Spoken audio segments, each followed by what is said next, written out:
Chapter 701, Grindelwald's Intentions. "It's madness what you're planning," Dumbledore said, his voice heavy with concern. "Sometimes I can't comprehend your actions." "Do you remember our promise?" Grindelwald's smile faded as he spoke, a serious tone taking over. "You made a promise to me." "We were too young," Dumbledore replied, his eyes weary. "Back then, I couldn't distinguish between you and him," he said, tapping his temple. "Whenever I forget those memories, I find myself confusing you two. He's remarkable, isn't he?" Grindelwald leaned back, exuding a relaxed yet superior air. "We must acknowledge that he surpasses all of us. Deserves more." Dumbledore caught on to the point, fixing Grindelwald with a steady gaze. "What exactly are you planning to do, Grindelwald?" "To complete what we left unfinished," Grindelwald declared. "We made a pact, and you abandoned it." "The blood pact is broken," Dumbledore sighed deeply, a sense of resignation in his voice. "I will stand against you." "No, you won't," Grindelwald countered, his gaze piercing. "You can't deceive me, Albus." "You're a coward," Grindelwald stated bluntly, his thumb brushing against his chin in a gesture of disdain. "You lack the courage to defeat me again." "I will," Dumbledore responded with unwavering determination. Grindelwald laughed, shaking his head in disbelief. "You won't. It's as if you never revealed the truth to him." "He despises you," Dumbledore said, his tone grave. "He would not hesitate to kill you." "Perhaps that would be for the best," Grindelwald mused, placing his palms on the table and locking eyes with Dumbledore, whose irises were mismatched. "We still have an opportunity, Albus.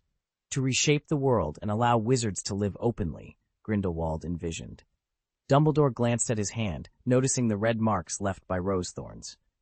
"I can't," he admitted. "Can't or won't." Grindelwald pressed. "I can't, and I don't want to," Dumbledore clarified, his expression complex. "Enough, Gellert."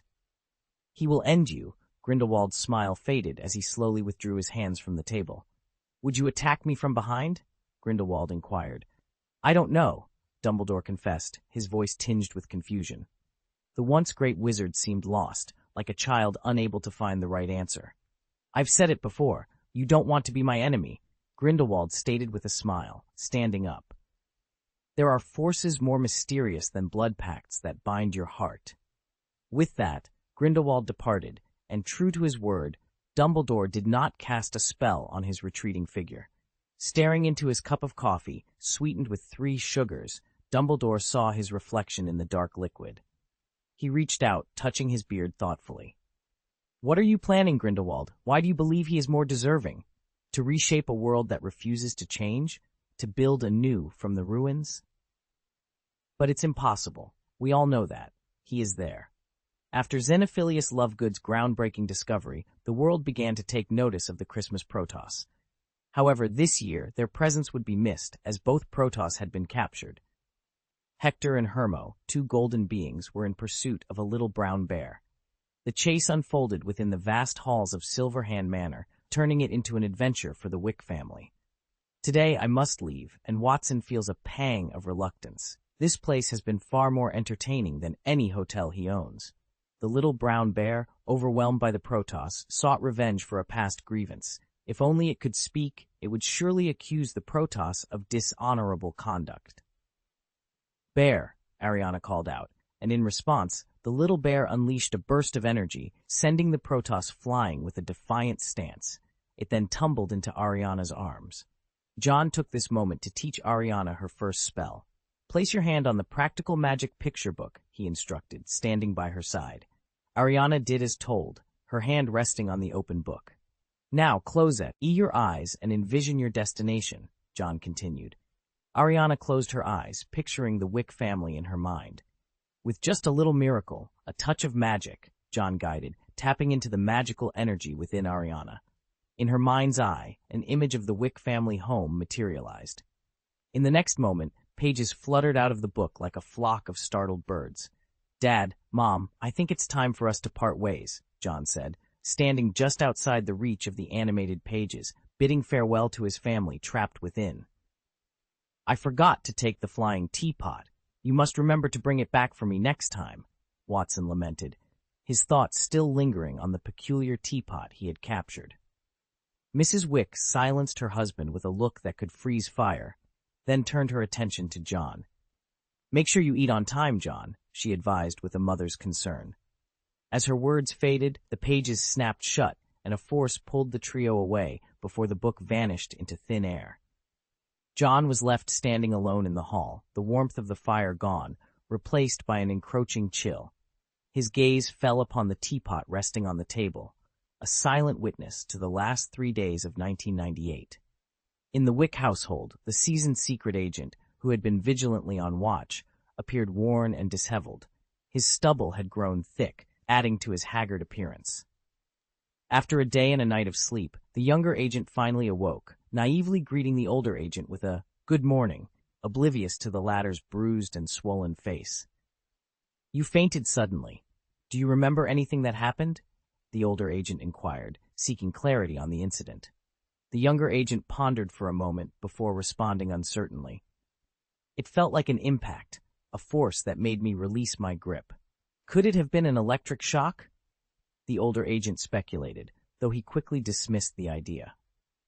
They were unsure of the defensive measures Watson Wick had employed, but the mysterious force had made them hesitant to act rashly. "Watson Wick has vanished without a trace. There's definitely something suspicious about his departure. The organization is already investigating the significant events that occurred during this period," the older agent stated grimly, expressing frustration over their failed surveillance and the criticism it had drawn from their superiors. "If we don't locate Watson Wick soon," the younger agent began, only to be interrupted by the older agent's sharp gaze, drawn to the monitor screen showing the window of the Wick house. Watson was there, enjoying Mrs. Wick's coffee with a content smile. "Watson Wick!" the older agent exclaimed, his heart skipping a beat. He quickly contacted other agents, but reports from various locations confirmed that Watson had not been seen on the streets. The possibility of an underground passage was considered, leaving the agents baffled by Watson's sudden reappearance. "Wait, he's making a call. We need a lip-reading expert immediately," the older agent declared, realizing that planting bugs in the house was not an option, as no one had managed to gain entry. They would have to rely on a lip-reading expert to gather information. Soon, the team's lip-reading expert arrived and, using binoculars, focused intently on Watson. "Sokovia, hotel. What? Not open? If others see it, they'll think I can't afford to open it. Open another one," the expert relayed Watson's words, leaving the older agent deep in thought. "Sokovia," he mused, recalling the small, mountainous, and impoverished country in Eastern Europe. What possibly interests the elusive Watson Wick there? And what was that about opening another hotel? The notion that Watson, who had vanished for 2 days, might be planning to extend his influence to other countries was both alarming and beyond the older agent's scope of authority. "Look, it's the guy with the turkey," the younger agent pointed out, drawing the older agent's attention to the news. Greg appeared on the screen and soon rang he doorbell. Watson answered, his expression shifting to one of indifference. "Hi, Mr. Wick. I just wanted to extend my Christmas wishes," Greg said cautiously. "Thank you for your blessing," Watson replied curtly. That..." Greg hesitated, peering past Watson. "Did you prepare the Christmas gift for the orphanage?" Watson inquired. "Ah, yes, it's ready." "Good. One of them is for you," Watson stated before closing the door with a hint of disdain. Greg stood before the closed door, his heart heavy with a mixture of apprehension and resignation. He muttered to himself, "Being disgusted by my daughter, so you're too embarrassed to come here." The words hung in the air, a testament to the complexity of his current predicament. He wondered if his true intentions had been discovered, if the subtle dance of deception he had been performing was finally over. He sighed deeply, the weight of his mission pressing down on him. "This task is too difficult, boss," he confessed to the empty hallway, feeling the isolation of his position more acutely than ever. The mission, which had seemed straightforward in the beginning, had morphed into a labyrinth of emotional and ethical dilemmas that Greg was ill-prepared to navigate. The silence that followed his admission was heavy, filled with the unspoken challenges that lay ahead.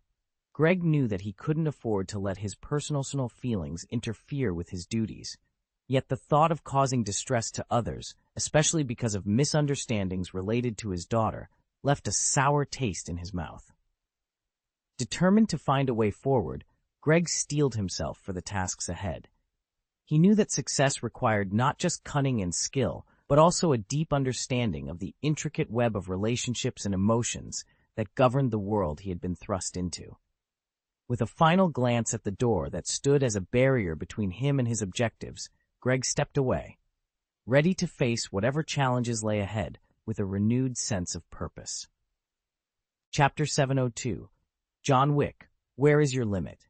With only 2 days left until the end of December, Tangmi finally mustered the courage to approach John after hesitating for some time. What do you want to say?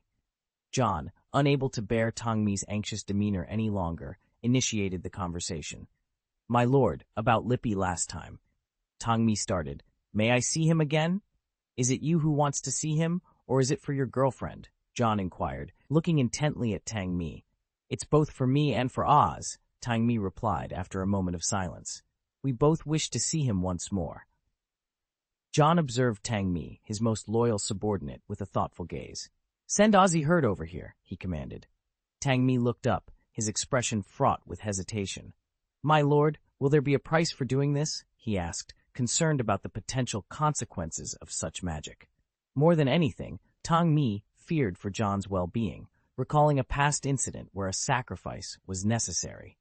John chuckled lightly, dispelling Tangmi's fears. Your longing hasn't clouded your judgment. The cost is not significant to me, he reassured. After their conversation, Tangmi informed Ozzy about the possibility of meeting Lippy again. Ozzy's excitement was palpable, reflecting the deep bond shared among the three friends. When noon arrived, Ozzy Herd, now the director of magical law enforcement, entered John's presence with Tommy. Your Excellency Wick, Ozzy greeted him with a mix of excitement and respect. John regarded Ozzy, the former Hogwarts professor who had risen to a prominent position within the Ministry of Magic. Hilde, he acknowledged, then turned to Tangmi. Are you both ready? This encounter will be brief. We are ready, my lord, Tangmi affirmed, holding Ozzy's hand. They exchanged a determined look and nodded in unison. As you wish, John said, raising his hand while clutching a locket on his chest. A subtle wave of magic swept through the room, feeling like a fleeting touch or a gentle breeze. John then walked outside, leaving them with a brief, "You have 3 minutes." The door closed behind him. Turning around, Tangmi and Ozzy saw Lippy leaning against the wall, greeting them with a raised hand. Tangmi, Ozzy, he said, sparking a reunion filled with emotions and memories. Meanwhile, John reflected on the nature of the magic he had used. It was akin to the mirror of Erised, capable of conjuring the deepest desires and regrets of the heart. However, he considered it a form of self-deception, a way to momentarily ease the heart's ache without truly resolving the underlying sorrow. As John pondered these thoughts, Riddle, his owl, arrived with a letter. After ensuring Riddle was unharmed from a recent encounter, John opened the letter, his expression shifting from neutral to serious. The Muggle world continues to surprise, he mused, acknowledging the rapid advancements Muggles had made in understanding the vulnerabilities of wizards, particularly the importance of wands. The letter revealed that Muggles had captured a wizard and extracted valuable information, highlighting a significant oversight in the wizarding world's security. Grindelwald, you've exposed our weaknesses, John remarked, burning the letter. The flames reflected in his youthful face, hinting at the challenges and conflicts that lay ahead. John stood at a crossroads, contemplating his next move. He could either directly confront those who posed a threat, effectively eliminating them, or he could attempt to establish contact. His expression was a mix of determination and uncertainty. Taking decisive action against these individuals would undoubtedly resolve the immediate threat, but it would also amplify the wizarding world's malice in the eyes of the Muggles, leaving behind a trail of complications. Erasing their memories was hardly a foolproof solution. The Muggle world was not devoid of intelligent individuals capable of piecing together the existence of wizards. Snape realized that unless the entirety of Britain was to forget, their secret would never be truly safe. John felt the weight of the dilemma pressing down on him. The chaos left in Grindelwald's wake was now his to untangle, a task that seemed to burden him with no small amount of psychological strain.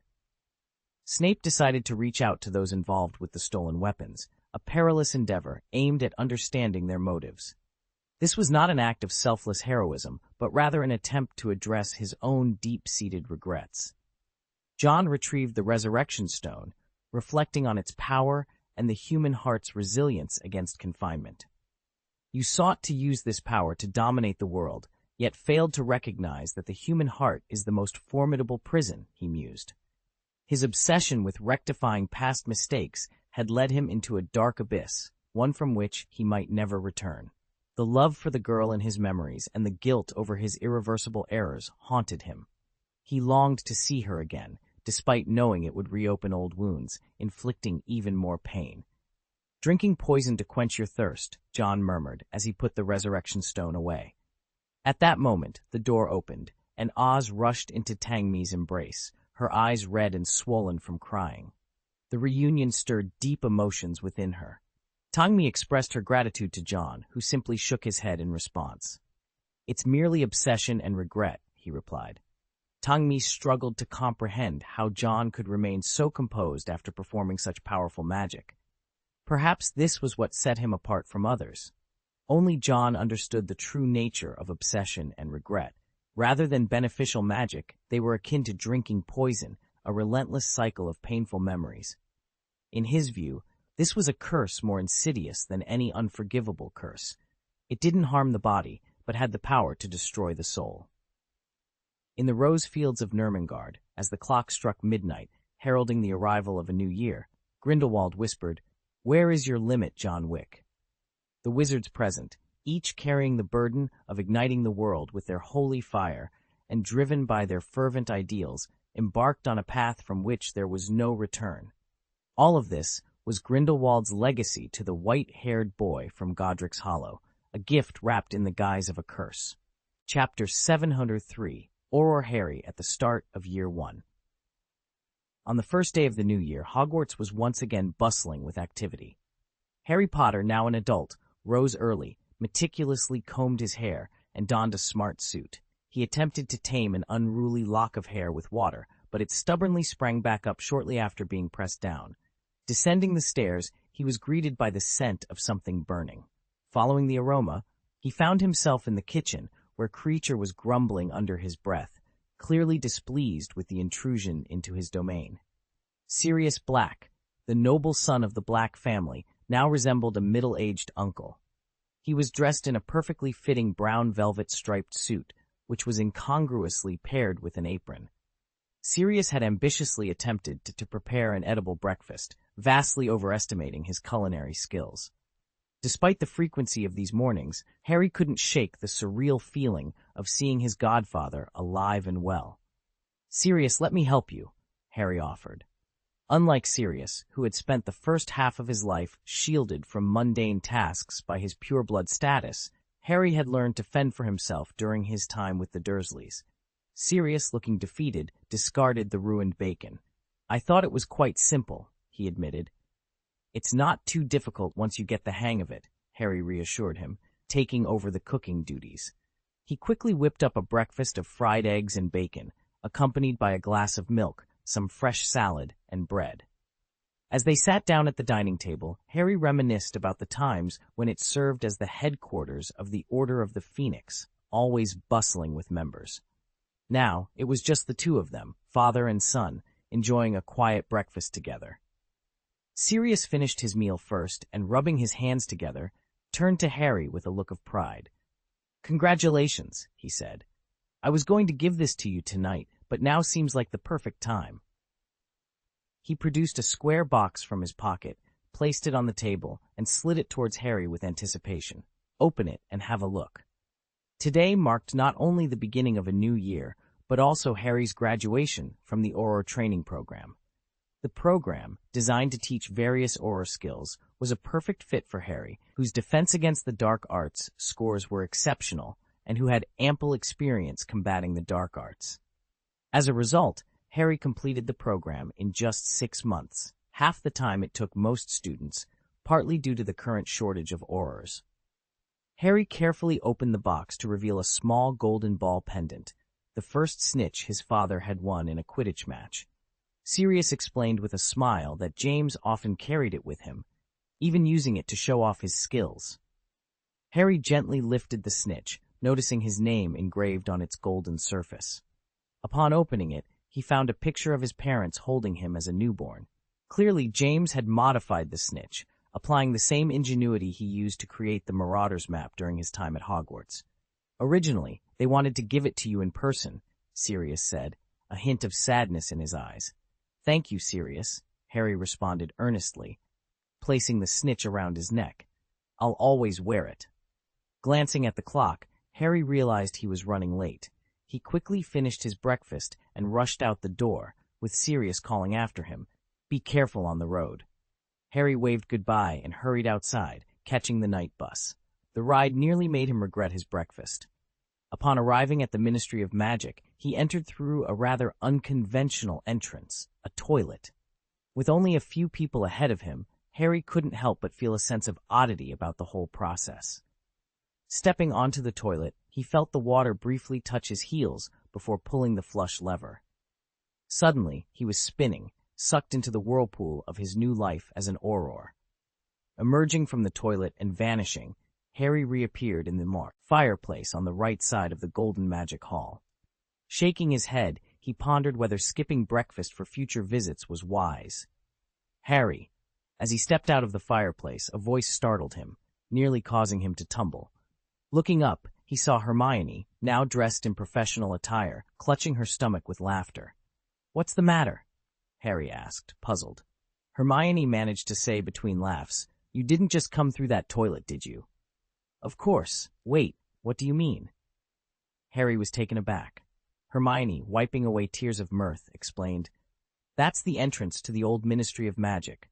The new entrance is beneath the statue, not far from here." "No one enjoys being flushed away like that, Harry," she chuckled, then gestured for the bewildered Harry to follow. "It's not our first visit, but they've renovated the place. Let me show you the new way." Leading Harry to the Ministry of Magic, Hermione navigated through the golden magic fountain at the hall's center and into an elevator.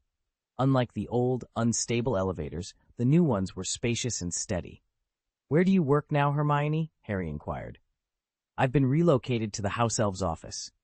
I've come to realize how many injustices they face," Hermione replied, her tone tinged with frustration. Harry found it hard to comment. Hermione's empathy for house elves was something many wizards struggled to understand.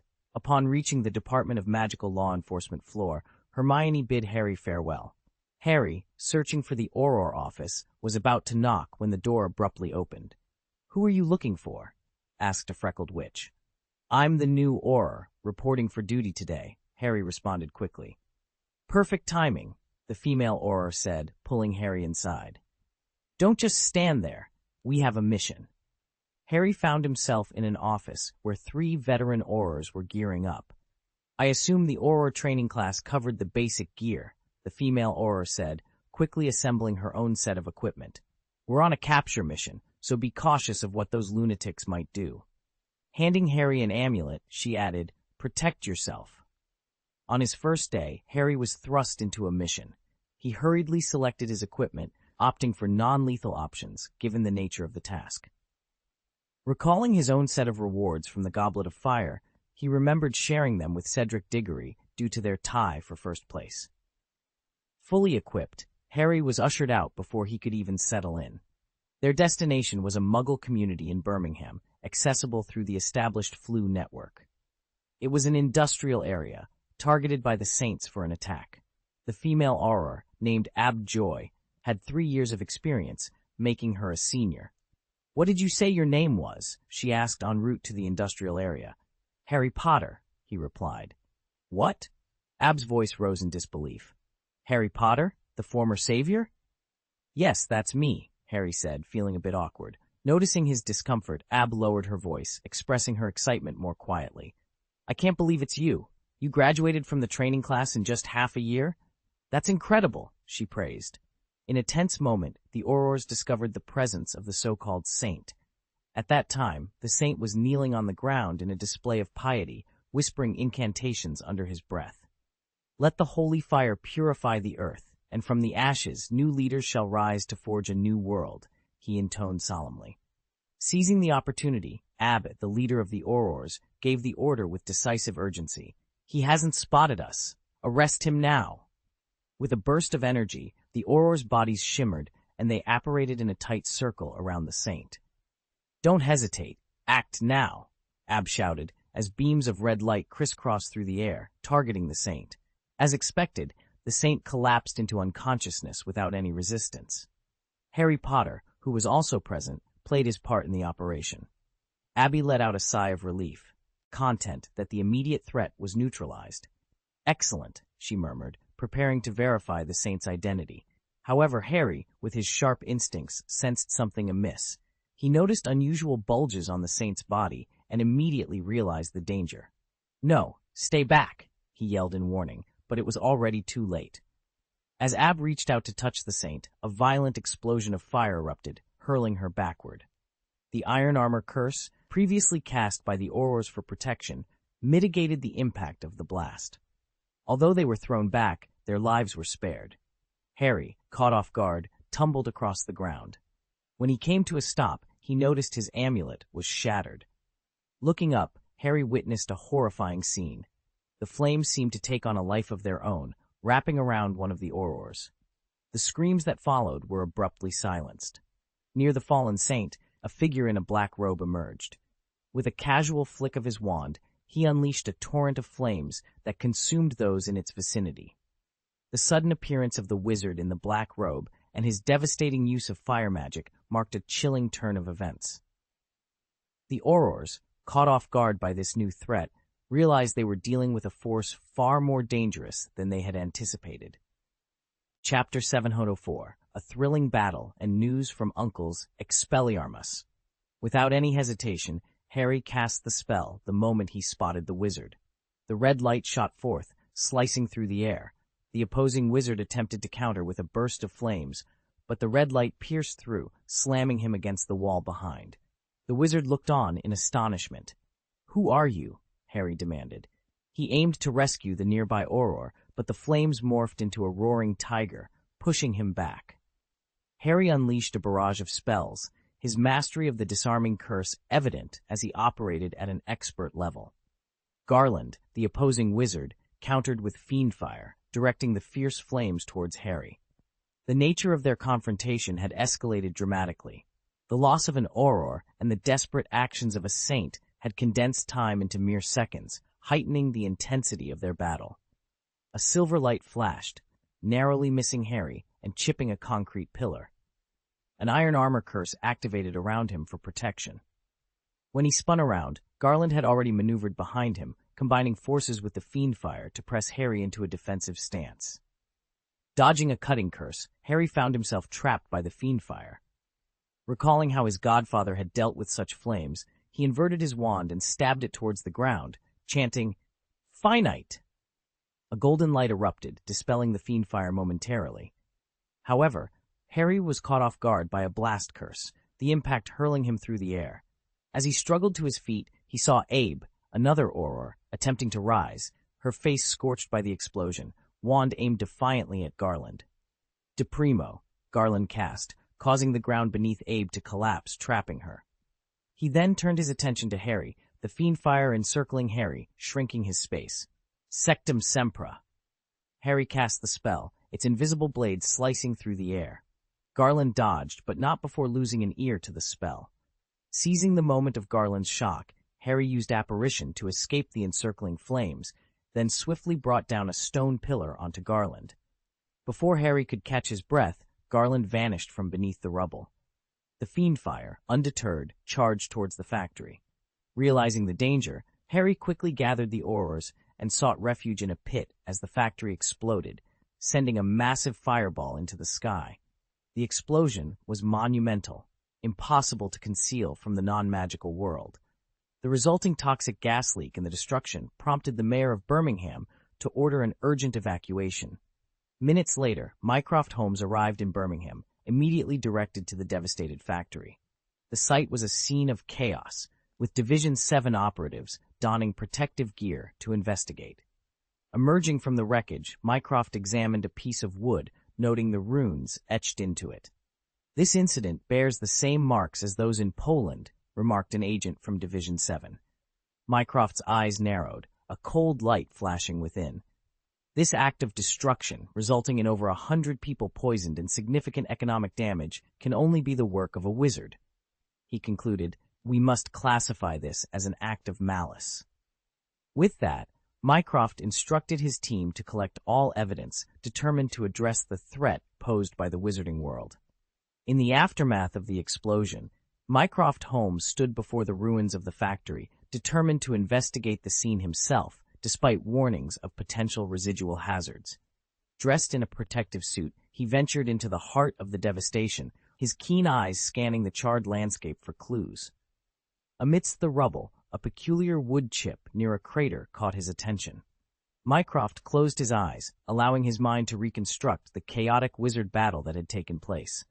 Images of shattered pillars, scorched earth, and precise magical attacks filled his thoughts, insights gained from his encounters with Conrad. "It's clear a battle occurred here, involving multiple wizards," Mycroft deduced, his brilliant mind piecing together the events. "A clash between good and evil, a concept not foreign to any being, magical or not." As he pondered the moral complexities of the wizarding world, a glint of gold amidst the debris drew him closer. There, buried under stones, lay a corpse marked with enigmatic symbols of circles, triangles, and vertical lines. Recognizing the symbol from his previous encounter with Sorry Conrad, Mycroft realized the deceased had connections to Sorry. Taking both the body and the symbol for further analysis, he left the scene, the mayor of Birmingham attributing the tragedy to a mundane gas leak to avoid public panic.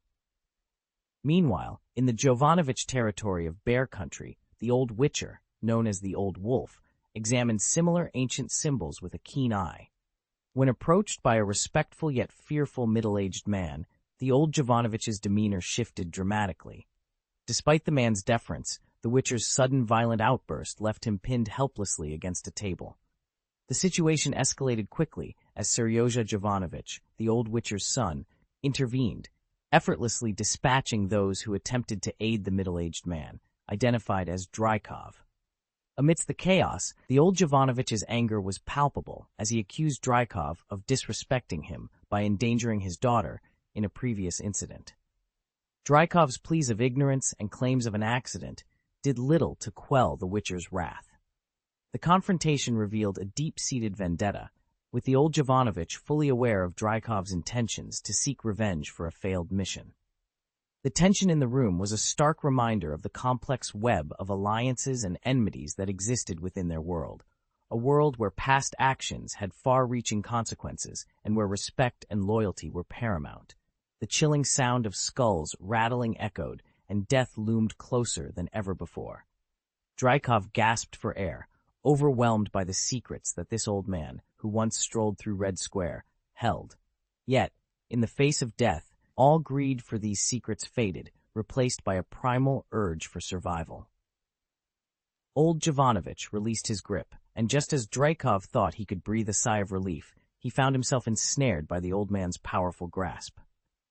With astonishing strength, the towering figure lifted Drykov, a man of 80 kilograms, with a single hand. "Stay away from my great-granddaughter," the old man thundered, his voice filled with authority. "I will be watching you. The wolf's claws are already at your heart, and its fangs are poised to rip out your throat at any moment." He growled menacingly, "Leave my territory now and take your lackeys with you." Drykov was hurled to the ground, struggling to rise from the snow after several attempts. Under Jovanovich's menacing glare, the assassins, once proud of their training, seemed utterly insignificant. Andrei, standing at the doorway, licked the corner of his lips with a scarlet tongue, seemingly anticipating Drykov's retaliation. With just one step forward, he could have ended the fat man's life, tearing out his throat and internal organs.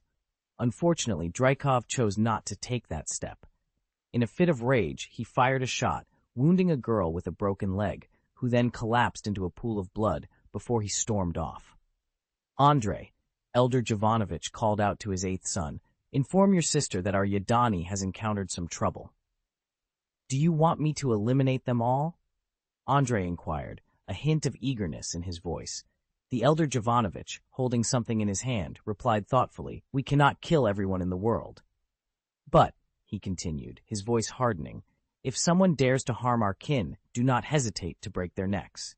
This declaration underscored the fierce loyalty and protective nature of the Jovanovich family, a warning to all who dared cross them. Chapter 705. Underground Presidential Maneuvers. The phone rang, breaking the quiet atmosphere of the room. Watson was seated on the floor, deeply engrossed in solving puzzles, while Ariana lounged on the sofa, her silky golden hair meticulously combed by her teddy bear. Clutching a chilled soda, she was completely absorbed in the movie playing before her. At the sound of the ringtone, Watson rose to his feet and answered the call. "Andre? Okay, I understand," he said, his initial smile fading as he peered out the window. The curious onlookers outside averted their gaze as he drew the curtains closed. "Ariana, Dad needs to step out," Watson announced, pausing thoughtfully before adding, "But if you'd like to join me, I'd be happy to have you come along." Mrs. Wick was at the beauty salon, busy with her duties as the owner amidst a surge in business. Watson was reluctant to leave his daughter alone at home, especially after Andre's call about someone inquiring after the old man. The mere thought of his son's involvement gave him a headache. Weren't wizards supposed to be secretive? Why has someone started investigating, he mused aloud. The thought of leaving Ariana alone, vulnerable to potential threats, was unbearable. No, he couldn't risk it. Watson looked at Ariana with hopeful eyes, yearning for a father-daughter outing. Ariana blinked, took a hearty swig of her soda, and stood up, the bottle now empty. The fizzing bubbles tickled her taste buds as she nodded in agreement. Cub, understanding her needs, scurried upstairs to fetch Ariana's outfit for the outing. It was remarkable how well the bear understood Ariana's preferences. Moments later, Ariana made a dramatic entrance, leaping down from the staircase with 2 flights still to go. She clutched a pot of green plants in one hand and a practical magic picture book, wrapped in a paper bag, in the other. Her outfit was a striking combination of a black top, an army green bomber jacket, colorful shorts, and retro shoes and socks. Watson admired Ariana's ensemble and, inspired by a French movie from 1994 playing on the TV, decided to match her style. He opted for a white t-shirt, a black coat, and a pair of sunglasses. The unspoken understanding between father and daughter was evident. Unbeknownst to them, their departure left the surveillance agents utterly baffled. "What kind of outfit is that?" the older agent wondered aloud. The younger agent, more versed in film culture, recognized their style, but was cut off before he could explain. Suddenly, a black car arrived on Privet Drive, followed by a convoy of over a dozen vehicles. A man disembarked and approached the mobile dining truck, knocking on the door. The older agent opened the door to be greeted by a gentlemanly figure who ominously stated, "You probably don't want to stay here indefinitely." The agent's attempt to assert his rights was met with a polite yet firm refusal from the man named Ah Fu. With no other choice, the agent exited the vehicle. Meanwhile, the Wick family's neighbors and several passers-by were coerced into leaving their homes. The old agent watched as Watson, dressed in his daughter's cosplay, courteously opened the car door for Ariana. Watson's nod and smile acknowledged the agent's predicament. For a time, the underground president would vanish from the watchful eyes of international spies. The convoy, with its identical cars and opaque windows, soon disappeared from view, leaving behind a lingering question. Where are they going? The young agent noticed the dining car was still present and inquired of his senior, "Should we follow?" The older agent dismissed the idea. The underground president in London can't simply be tracked in his own turf. Despite his confusion, the young agent moved towards the dining car. Suddenly, a bullet struck the ground near his foot, and 3 red laser dots targeted his vital areas. It was clear that distant snipers were ready to eliminate them if they attempted to leave. The agents on the street exchanged worried glances, frozen in place as the convoy departed from Privet Drive, leaving them clueless about which vehicle Watson was in. Meanwhile, Ariana was experimenting with her appearance, transforming her long blonde hair into a short style, pondering how it might alter her persona. "Where are we headed?" she asked, her curiosity piqued as she played with the air conditioner vent. Watson replied with a smile, "We're visiting someone who enjoys making an impression." In a serene club, Mycroft Holmes relished his downtime, a luxury he afforded himself past 4 in the afternoon. This club, his creation, served as a sanctuary for his intellect, enforcing silence except in designated areas for newcomers. As he admired the artwork, his peace was interrupted by an urgent visitor who, adhering to the club's rules, remained silent. Mycroft's attention was drawn to the entrance where Watson, donning sunglasses, and Ariana, inexplicably holding a potted plant, awaited.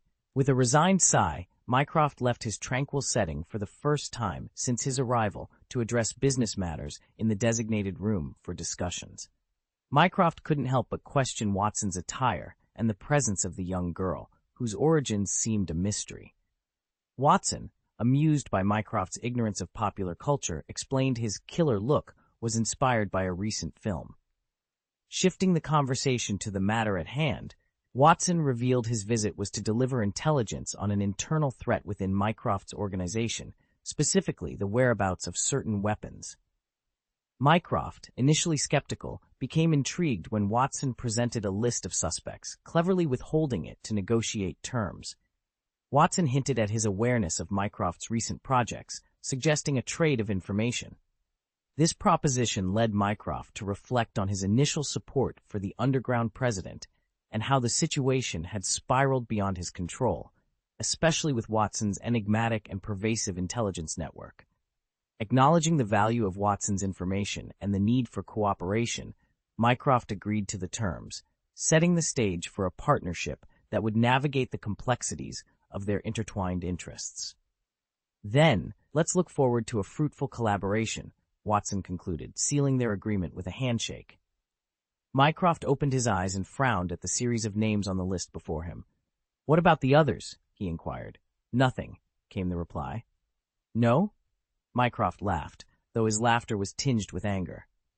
"So, you've just handed me a piece of paper with names, devoid of any further information?" "Exactly, it's all there on the list," Hua Sheng responded with confidence. "It's your responsibility to investigate the rest." Mycroft couldn't help but think how this was akin to being handed an empty promise, a list lacking any substantial evidence, leaving him to do the legwork. He folded the list into a neat rectangle and slipped it into his pocket. As he watched the father and daughter prepare to leave, he sought to regain control of the situation with a sudden question. "Where is your son, Watson?" Watson halted in his tracks. Mycroft, with his back turned to Watson, continued, "I've only seen him once. You always have your adopted daughter by your side, but never your son." Mycroft's voice trailed off, leaving the implication hanging in the air. Watson met Mycroft's gaze silently, an unspoken agreement between them to leave the topic unexplored. With that, Watson departed. As Mycroft's subordinates entered the room, they found him idly spinning a bullet between his fingers. "Is the bullet meant as a threat? The old-fashioned way?" one of them asked. Mycroft casually pocketed the bullet and settled back onto the sofa, his gaze introspective and distant. The room was filled with an uneasy silence as they pondered the implications of their next move. Chapter 706, The First Explosion, and the So-Called Truth. The Saints had orchestrated a devastating explosion at a factory, a British factory to be precise. Percy Weasley found himself in a frantic rush to manage the aftermath. The scale of the incident was massive, involving a wide array of complexities that even the Department of Magical Accidents and Disasters struggled to address promptly. Percy was plagued by a headache, yet he found a silver lining in the fact that no Muggles had witnessed the incident. In a critical moment, Harry Potter had heroically saved the Aurors with a collective use of the Iron Armor curse. Tragically, one Auror lost his life, and his body was solemnly returned to the Ministry of Magic. His family was summoned to the Auror office to mourn their son and father. Abby, feeling a heavy burden of guilt, lamented, "The Saints intended to blow up the factory, and then another one followed." "It's not your fault," Ozzy Hurd, the director of the Department of Magical Law Enforcement, reassured her, his eyes burning with animosity. "No one could have predicted the Saints' actions." Ozzy's gaze then shifted to Harry. "Potter, I didn't expect our paths to cross here." As a former Defense Against the Dark Arts professor, Ozzy held a mentor-like status for Harry. "Professor Hild," Harry began, "about that man." "Forget it," Ozzy interrupted. "The Saints don't deserve our grief." No, I mean the other one, Harry clarified after a pause. There's a saint who wields fiendfire, and his mastery over it is astonishing. It's like... Harry searched for the right comparison, finally saying, it's akin to a magic as potent as Altdorf's. Altdorf? Ozzy's expression turned grave. Altdorf Edgar? To think there's someone whose power rivals that of a wizard as notorious as him. No, Altdorf might even be stronger, but their command over fire is similar, Harry explained. Having narrowly escaped Altdorf's clutches in the past, Harry had since grown stronger under the tutelage of Dumbledore and the Order of the Phoenix. Ozzy pondered this revelation. A wizard of such caliber shouldn't remain obscure. Potter, you've done well, he commended. You saved the Auror's lives. I believe a commendation is in order. But someone died, Harry hesitated, feeling unworthy. I shouldn't accept any awards. It's your achievement, Potter, Ozzy insisted. Without you, Abe and the others would have perished. We must acknowledge the present and learn from the past. Despite his guilt over not saving the Auror, Harry had indeed saved many lives. Perfection was an unattainable goal. John set aside the A4 paper, a complex web of relationships now clear in his mind. Grindelwald, your influence spans far and wide. His connections included high-ranking officials and military personnel from England, France, Germany, and America. Grindelwald's interactions with these individuals were not casual. They were strategic alliances aimed at creating chaos from which he could extract power and benefits. With these alliances, Grindelwald was poised to declare war on both the Muggle and Wizarding worlds. An enemy of all, John murmured, closing his eyes to peer into the future once more. He envisioned a fierce battle against Grindelwald, a fight to the death. Amidst his visions, an explosion in London stood out, a catastrophic event that claimed thousands of lives and ignited a war between Muggles and Wizards. John opened his eyes, the gray fading away. He looked at the prophecy ball before him, which disintegrated into powder and scattered with the wind. Muggles wage war, he mused, contemplating the grim future. A war against wizards was on the horizon, irreversible once begun. The explosion in London was the catalyst, a bomb that not only shattered the city, but also the fragile coexistence between Muggles and wizards. As investigations into the wizarding world by Muggles intensified, today's explosion was a harbinger of the chaos to come. Among the Muggles, there are those of exceptional intelligence, and it is these individuals who bring the wizarding world ever closer to the brink of exposure. Continual attempts at concealment only breed suspicion, and sometimes the truth can serve as a bridge for communication, John mused, tapping his fingers on the table. Unlike Fudge, he had no intention of foolishly threatening the Prime Minister of a country. Moreover, the individual in London posed an even greater challenge than the Prime Minister. Snape, despite being a senior undercover agent, found it difficult to get close to him. Mycroft Holmes was gradually uncovering the secrets of the wizarding world, and he was among the most brilliant minds on the planet. Engaging in a battle of wits with such a person required a more subtle strategy. As John pondered his next move, an unexpected visitor caught his attention. A peculiar gray owl, distinguished by its large head and feet, perched on the railing outside. It peered inside, seemingly in search of Basil. "Basil isn't here," John informed the owl, somewhat bemused. "Come in." Upon hearing that Basil was absent, the owl, named Cheeky, flew inside. The moment it entered, it transformed back into a fire dragon, emitting a roar that conveyed a sense of grievance. "I understand you feel wronged, but you've also gained something from this experience," John reasoned, trying to find a silver lining. "For instance, look at how much weight you've lost recently, and all from eating vegetables." Cheeky responded with a low growl, as if to say, "I'm a fire dragon, not a puppy." All right. I'll make sure you get better food when we return," John promised, patting Cheeky's large head affectionately. Just then, a white shadow darted into the room. In the next instant, it struck Cheeky's forehead like a fighter jet, sending the fire dragon tumbling back into its owl form. Basil, the white owl, had delivered a swift kick, reminiscent of bouncing a rubber ball, all the while scolding the letter-delivering sibling without even turning to face him. Cheeky, now subdued, began to question its own identity. Was it truly a fire dragon, or was it merely Basil's subordinate?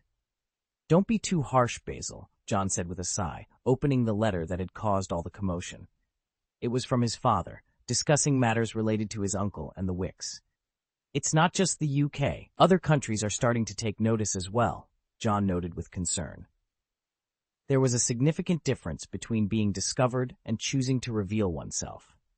It was clear to John that he needed to find a way to engage with the Muggles, and soon. Continuing to read, John discovered that his father had casually listed a series of names to mislead McCoff. At first glance, it seemed a haphazard effort. However, these names matched the suspects John had independently identified. Was it mere luck on his father's part, or was it a bold, calculated risk? The line between the two seemed perilously thin. Chapter 707, Utilizing the Seventh. Right-ho, this represents protection, a talisman designed to safeguard those under its watch. Alec Hopkins, known also as Snape, explained as he slid the translated rune notes across to Mycroft.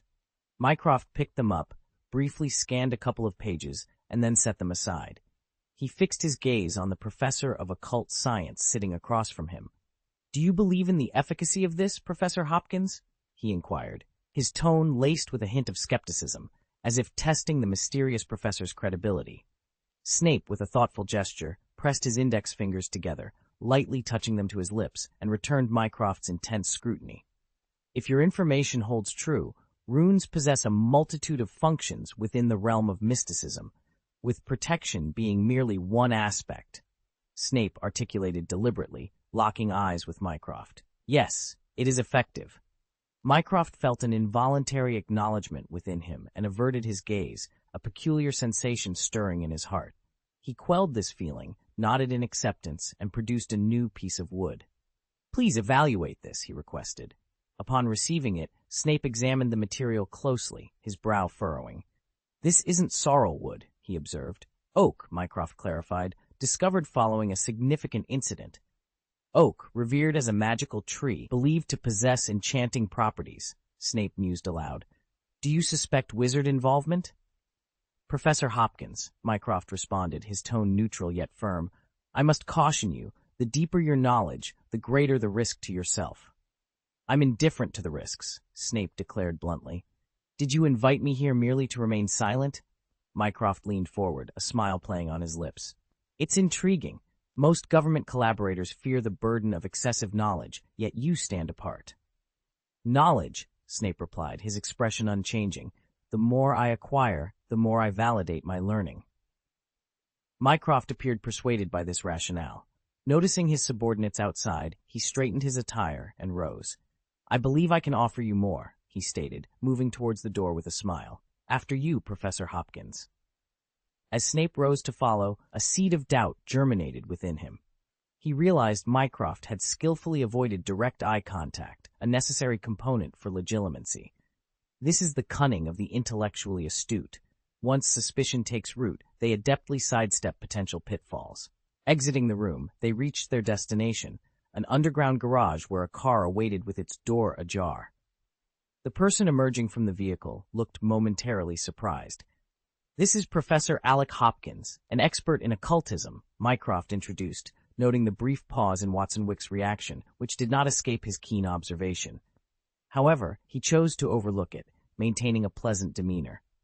"Watson Wick, you may not be familiar with him." "Hello, Professor Hopkins," Watson greeted, his tone betraying his confusion. Despite Snape's altered appearance, Watson, having encountered him previously, recognized him. The transition from Hogwarts professor to occultist puzzled him, yet Snape, the consummate undercover operative, greeted Watson flawlessly.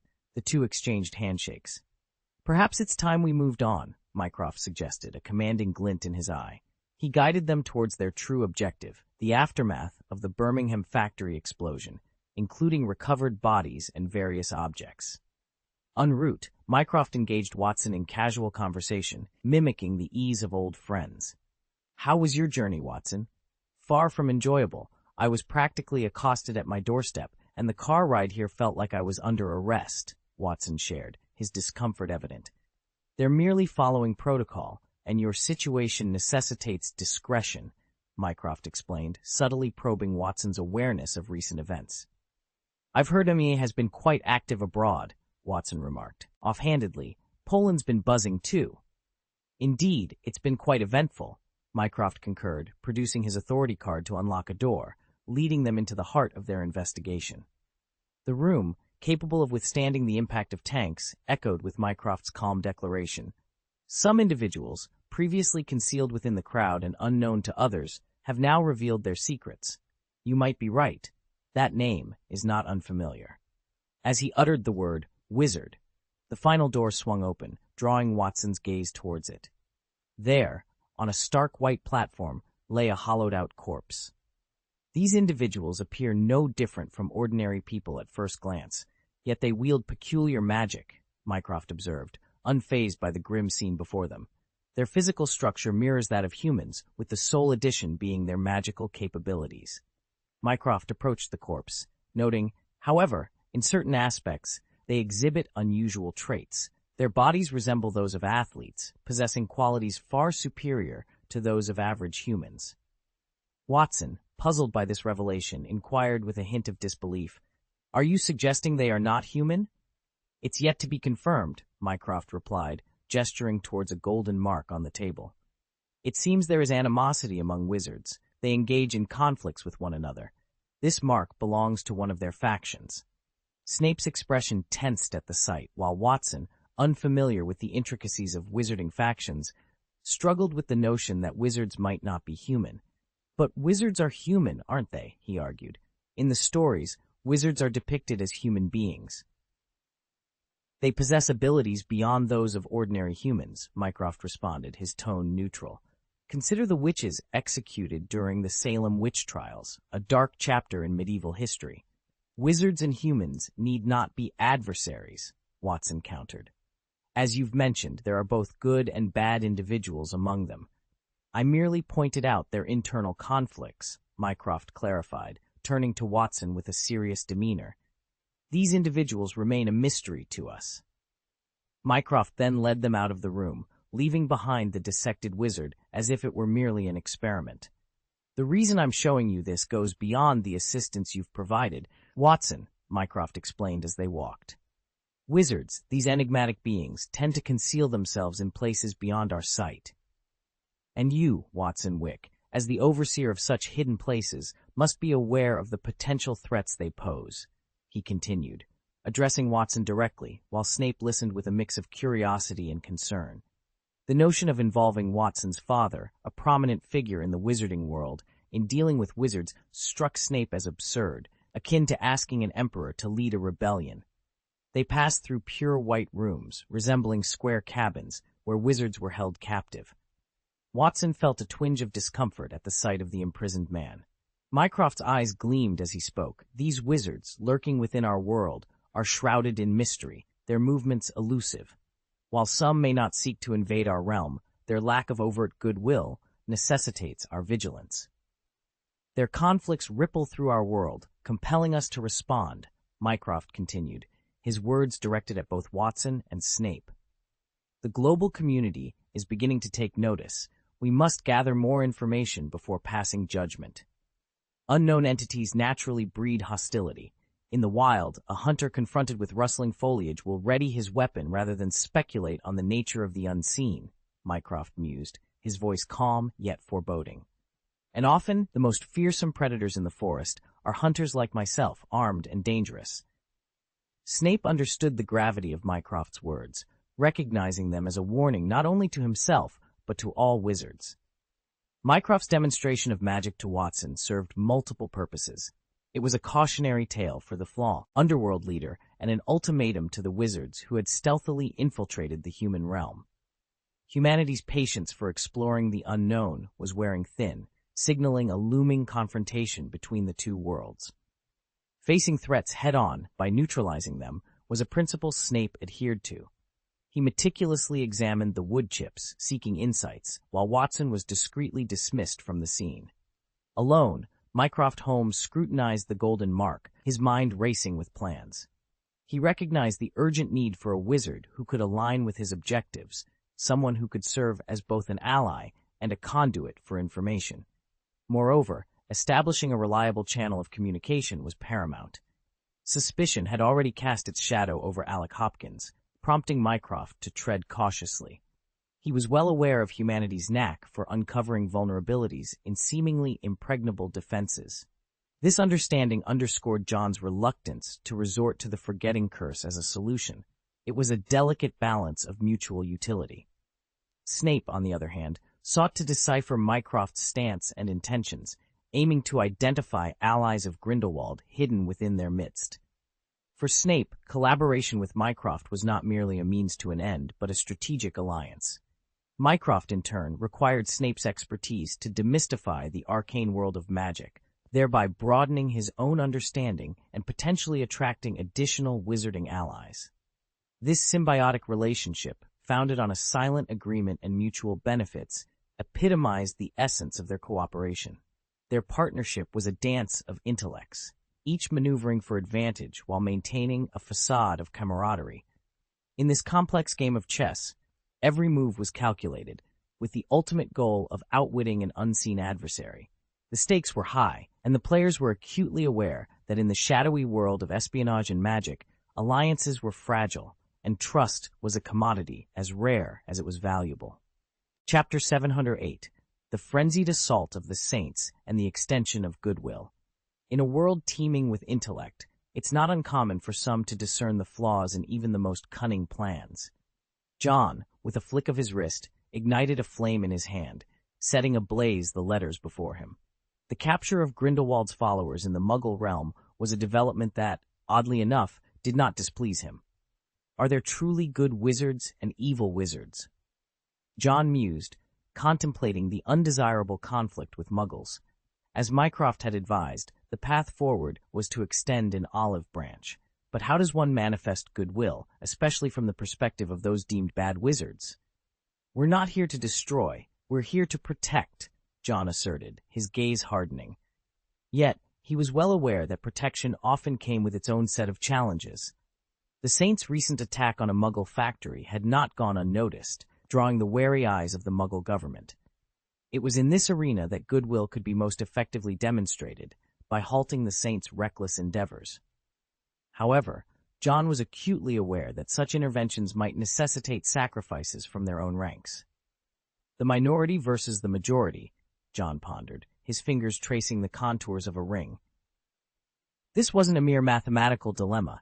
It required deeper insight. On his desk lay a symbol of the Deathly Hallows, a relic from a recent Auror mission. Clutching the symbol, John's eyes shifted to a steely gray, and the day's issue of the Daily Prophet morphed before him. Rampant wizard attacks in the Muggle domain, the headline screamed.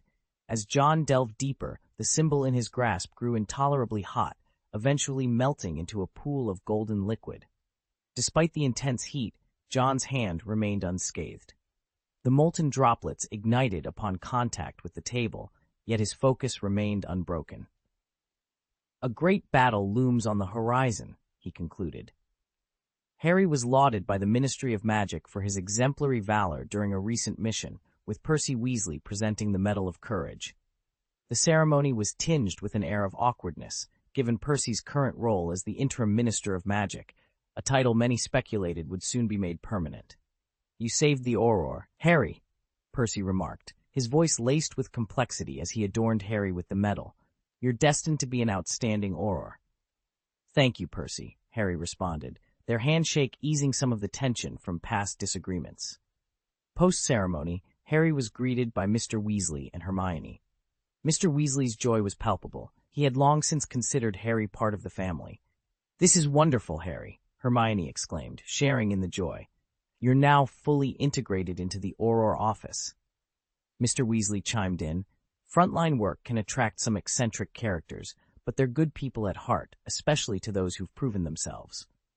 Overwhelmed with happiness, Mr. Weasley suggested a celebration, confident that the Weasley household would warmly welcome Harry.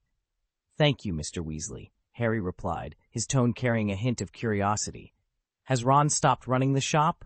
Mr. Weasley nodded, a knowing look in his eye. "He's enrolled in the next Auror training class," he shared, glancing at Hermione, who seemed slightly concerned.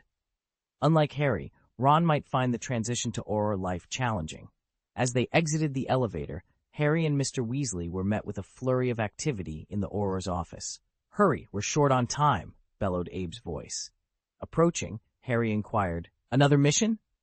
"Harry, thank heavens you're here," Abe exclaimed, thrusting an amulet into Harry's hands. "It's an emergency, directly ordered by the Second King." "John?" Harry gasped, his surprise evident. He quickly made his way into the office, turning to Mr. Weasley with a sense of urgency. "Our reunion will have to wait." "It's all right, Harry. Just be careful," Mr. Weasley replied, his voice carrying a mix of pride and concern. Harry nodded hastily, quickly equipping himself with the necessary gear. Upon discovering an additional ring of strike, he swiftly pocketed it. The urgency of the situation was palpable, as the order had come directly from the Second King himself, a figure of unparalleled authority whose commands were unchallengeable, even by the leader of the International Federation of Wizards. This direct intervention was unprecedented, signaling the gravity of the crisis at hand. "Second King," Mr. Weasley remarked, his voice tinged with reverence. The Second King's influence was undeniable, his prestige unmatched in the wizarding world. In response to the emergency, the Ministry of Magic mobilized its staff, executing orders that spanned across nations. The threat was clear. A saint attack was imminent, not in their usual haunts, but in Paris itself. The French Minister of Magic, Charles Roland, was taken aback by the news, unable to fathom the audacity of such an attack during already tense times. Yet, the source of the information, John, the Second King, was enough to dispel any doubts and spur him into action. Similarly, in Germany, the new Minister of Magic, Gresham, received John's warning. Known for his resilience, Gresham wasted no time in rallying his aurors for a preemptive strike. Skeptics questioned the legality of such actions, but Gresham's confidence in the Second King's intelligence silenced any dissent. The notion of challenging the Second King's directive was unthinkable in the current climate. Yalefen offered to join the fray, but Gresham, considering the risks, insisted he stay behind. This decision underscored the gravity of the situation and Gresham's commitment to safeguarding the future of the German Ministry of Magic. His leadership and valor were evident as he led the charge, fully aware of the potential consequences of acting on false intelligence. Meanwhile, John's direct approach in issuing orders across the International Federation of Wizards stirred unease among some. However, the urgency of the situation left no room for hesitation. The Saints' plan to simultaneously attack multiple countries posed an existential threat to the delicate balance between the wizarding and Muggle worlds. In London, as British aurors converged on Tower Bridge, Harry, disguised as a Muggle, surveyed the area with sharp eyes. After casting a Muggle-repelling charm, he noticed a suspicious individual behaving erratically. The person's nervous demeanor attracted the attention of a mounted policeman, who, instead of leaving, approached to investigate. The suspect's reluctance to cooperate and the noticeable bulge under his clothes alarmed Harry, reminding him of a previous Saint attack. Realizing the imminent danger, Harry sprang into action, urging everyone to clear the area. The mounted policeman, misinterpreting Harry's intentions, hesitated, giving the suspect a chance to flee. Harry's quick thinking and decisive action highlighted the tense atmosphere and the high stakes involved. As the situation unfolded, it became clear that the wizarding world was on the brink of a crisis that could irreversibly alter its relationship with the Muggle world. In a moment of crisis, Harry's quick reflexes, honed from his time on the Quidditch team, proved invaluable. He dashed forward with agility surpassing that of an average wizard, tackling the man to the ground. With swift movements, Harry tore away the man's clothing, exposing the bomb strapped tightly around his waist. A mounted policeman nearby noticed the commotion and shouted a warning to Harry, urging him to distance himself from the imminent danger. Ignoring the warning, Harry clenched his teeth in determination and drew his wand. With a precise flick, he cast the cutting charm, slicing open the bomb's casing. The assailant, whom Harry now realized was a fanatic, retaliated with a punch to Harry's nose. Unfazed, the fanatic then turned his wand towards the mounted policeman, intent on causing more chaos. Abe, who had been observing from a distance, sprang into action, positioning himself between the fanatic and the policeman, effectively shielding the latter. The policeman, utterly bewildered by the unfolding events, could not comprehend how their sticks emitted light or why they were under attack. The fanatic, driven by a delusional zeal, shouted, "Baptize the world with holy fire," and used apparition to close in on the policeman, determined to take the muggle down with him, even if it meant his own death. "Stop him!" Harry yelled, giving chase. As the timer on the bomb ticked down to its final moments, Harry and Abe acted in unison. Abe positioned himself protectively in front of the policeman, while Harry conjured a spark that propelled the fanatic into the air. The fanatic, now a human projectile, was sent flying out of Tower Bridge in London. He detonated mid-air, creating a massive shockwave that reverberated back towards Harry, knocking him off his feet. Miraculously, an amulet Harry wore absorbed the brunt of the impact, saving him from serious injury. Picking himself up, Harry was drenched in a cold sweat, realizing the gravity of what could have happened had they not intervened. The explosion would have occurred on Tower Bridge, potentially causing untold destruction. "Who are you?" the mounted policeman asked, bewildered by the extraordinary display of bravery and magic. "Sorry, you'd better forget this ever happened," Abe responded, drawing his wand once more. With a gentle wave, he cast an obliviation spell on the policeman, who instantly looked dazed, his memory of the event wiped clean. As the policeman wandered off, confused but unharmed, Harry and Abe exchanged glances, knowing they had averted a disaster. They had saved countless lives, but the day's events weighed heavily on them, a stark reminder of the dangers that lurked in the shadows, threatening both the wizarding and muggle worlds. Chapter 709, 3 Aurors and the Obelisk. An explosion that could have shaken the muggle world was averted, a scenario that was unfolding in various countries. Those who had initially criticized John for overstepping his authority were now silent in the wake of the crisis. At the International Conference of Wizards, John listened to reports from various countries, all expressing relief at having survived the catastrophe. The incident caused a minor uproar, but the situation has been contained with the administration of amnesiacs by the Amnestic Cancellation Command, Percy reported, his tone grave. The Saints are becoming increasingly audacious. "That's an understatement," Charles Rowland added, his voice tinged with fear. "They even targeted the Arc de Triomphe. It's not just in France. Iconic buildings in other countries have also been attacked." He paused, relieved. Thankfully, the Saints' reliance on explosive tactics meant the damage could be reversed with repair spells. A curious voice broke the silence. "How did you foresee this, Your Excellency, Wick?" John glanced at the speaker, his response light yet piercing. "I have no interest in directing and starring in such a farcical play." The questioner felt a sting of embarrassment. John's strategy had been subtle yet effective, laying a trap and simply waiting for the Saints to reveal themselves. "It's merely a matter of simple magic," John explained calmly. "You're all aware of my proficiency in the Newt prophecy examination." The mention of prophecy caused a stir among the representatives of the International Federation of Wizards. Was this prediction the result of a prophecy? One representative asked, skepticism evident in his tone. "Yes," John confirmed, his demeanor unchanging. The room grew tense, the implications clear.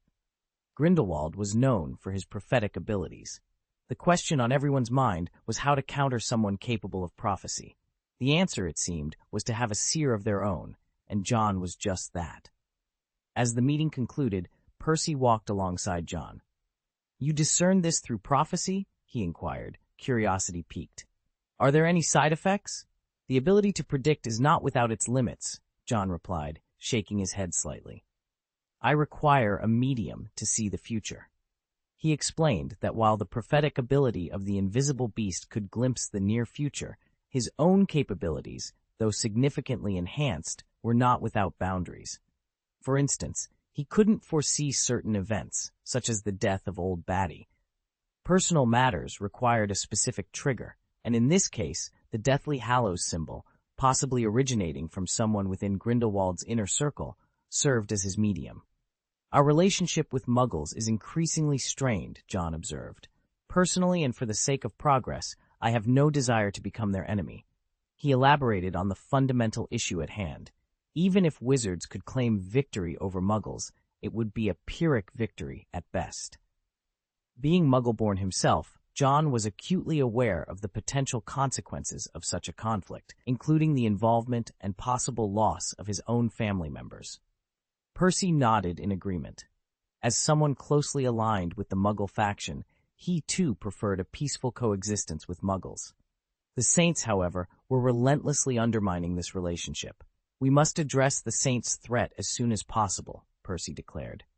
"The Minister of Magic is in talks with world leaders, and I'll ensure communication with the British Prime Minister is expedited." "Exercise caution," John advised. "The current climate might make the government wary of us." Their conversation concluded as they stepped into the elevator. "Additional Aurors can be recruited from the Striker," John mentioned, drawing a parallel between the G-series methodology and the Auror's equipment. "I trust you know what to do." As the elevator reached the lobby, John stepped out. "John," Percy called out, stopping him. He glanced at John's attire, unchanged due to his hectic schedule, and said, "Take care of yourself." John nodded, offering a smile in return. As the elevator doors closed behind him, he exited the Ministry of Magic. Weeks passed, marking the beginning of a tense period of vigilance and preparation. In recent months, the frequency of Saints' appearances in the Muggle world had escalated alarmingly. 2 months ago, a significant incident occurred that shattered the fragile peace maintained by mere distractions. John, a key figure in the wizarding community, personally attended the aftermath of this tragedy. A somber silence enveloped the scene as 13 bodies were transported back to the Ministry of Magic from Westminster Abbey, marking a devastating loss. These 13 heroic Aurors had valiantly thwarted an attack by the Saints, sacrificing their lives in the process. Among the dispatched Aurors, only one survived, a wizard who had tragically lost an ear in the battle. Overwhelmed by grief, he recounted how a barrage of spells had claimed the life of his colleague, Ab Joy, a female Auror Harry had known. The news of her death, along with the others, during their mission near Westminster Abbey, struck Harry profoundly. He had been visiting the Weasleys' home at Mr. Weasley's insistence on the day of the tragedy, a decision that now haunted him with guilt and sorrow. The loss of these 13 Aurors represented the most significant blow to the Ministry of Magic since the death of Barty Crouch Sr., sending ripples of mourning throughout the British wizarding community. In their honor, an obelisk was erected within the ministry, bearing the names of the fallen. Their sacrifice would be eternally remembered, a solemn reminder of the cost of defending peace. Percy Weasley, reflecting on the monument, recognized the profound impact of the 13 Auror incident on future generations. The ministry's Golden Hall was draped in black, setting a somber tone for a ceremony led by John. He addressed the gathered mourners, emphasizing that their quest for peace was far from over and that this tragedy served as a stark reminder of the dangers they faced. John announced that the families of the fallen would receive support from the ministry and the Second Dynasty, acknowledging the heavy price of protection in their society. In a bold move, he declared the suspension of the amnestic command, which had been responsible for erasing the memories of Muggles who witnessed magical events. This decision, aimed at fostering goodwill and understanding between wizards and Muggles, marked a significant shift in strategy. Percy was initially taken aback by the idea of ceasing memory erasures, concerned about the potential for increased exposure of the wizarding world. However, John's rationale that it was time to let certain Muggles become aware of their existence in a controlled manner convinced him. This approach was partly influenced by their dealings with Mycroft, whose knowledge of the wizarding world was seen as an asset rather than a threat. John speculated on Mycroft's potential actions, hoping for a passive stance that would allow the wizarding community to address the threat of the Saints without Muggle interference. Percy agreed to the plan, with the caveat that memory erasures would still be employed in cases involving more than 5 witnesses, to avoid drawing undue attention. As John reflected on the sacrifice of the 13 Aurors, he recognized that true kindness and goodwill were best expressed through protection and sacrifice. Standing before the monument, he quietly honored their memory, hopeful that their deaths would pave the way for a future of peaceful coexistence between the wizarding and Muggle worlds. The gravity of the situation weighed heavily on the community, casting a shadow over the upcoming holiday season. Despite the somber mood, the daily meetings of the International Federation continued, underscoring the ongoing efforts to maintain stability and peace in a world fraught with unseen dangers. Joe N., a wizard of considerable renown, felt a wave of exhaustion wash over him as he stepped through the fireplace into Johnny Silverhand's. His eyes scanned the room for Tang Mi, but she was nowhere to be found. After a moment of reflection, he realized that today was Valentine's Day, and Tang Mi had taken the day off to rest. With Tang Mi absent, John decided to wrap up a few pending matters at the store before heading back to Silverhand Manor. The sprawling manor, once heavily guarded, no longer required such stringent security measures. John's power had grown to such an extent that only a wizard of Grindelwald's caliber could pose a real threat to him. Recognizing this, John had generously allowed the security guards to take the holiday off to spend time with their families. The decision was a testament to John's understanding and compassion. He knew all too well the importance of family and the sacrifices made by those who worked for him. As he walked through the quiet halls of Silverhand Manor, he couldn't help but feel a sense of solitude. The absence of Tang Mi and the usual hustle and bustle of the guards made the manor feel more like a fortress of solitude than a home. John's thoughts wandered to the security guards and their families, hoping they were enjoying their well-deserved break. He understood the value of such moments, the precious time spent with loved ones, something that his responsibilities often deprived him of. As he settled into the comfort of his study, John couldn't shake off the feeling of loneliness that enveloped him. The manor, with all its grandeur and history, felt empty without the presence of those he cared about. It was a stark reminder of the sacrifices that came with power and the importance of cherishing every moment spent with loved ones. In the quiet of the night, John made a silent vow to himself. He would strive to find a balance between his duties and his personal life to ensure that he never lost sight of what truly mattered. The security guards and their families had reminded him of the joy that came from simple moments spent with loved ones, a joy that he, too, deserved to experience. Chapter 7:10, Lover's Chapter. Chocolate Valentine's Day never seemed to hold much significance for John. There was one year, however, when he received a love letter, or perhaps it was a prank. This year, Valentine's Day found John alone once again. He had dismissed the security guards, leaving himself in solitude within the vast expanse of Silverhand Manor. Unlike the chilly atmosphere of Christmas, the manor felt just slightly warmer. John had no intention of leaving. His desk was cluttered with paperwork from the International Academy of Magical Technology and inquiries from the Ministry of Potions regarding the werewolf vaccine. Additionally, he was immersed in the early stages of planning for the inaugural school-level league, a task that demanded attend 6 months in advance. The goblins had recently transitioned to minting new coins, and the first magic savings bank, established by John, was tasked with their issuance and storage.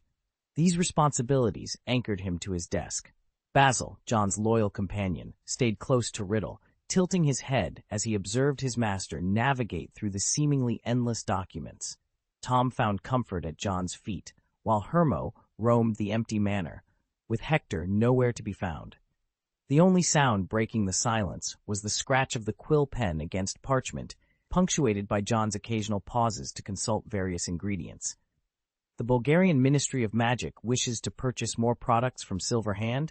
Certainly, John muttered to himself, noting down his approval.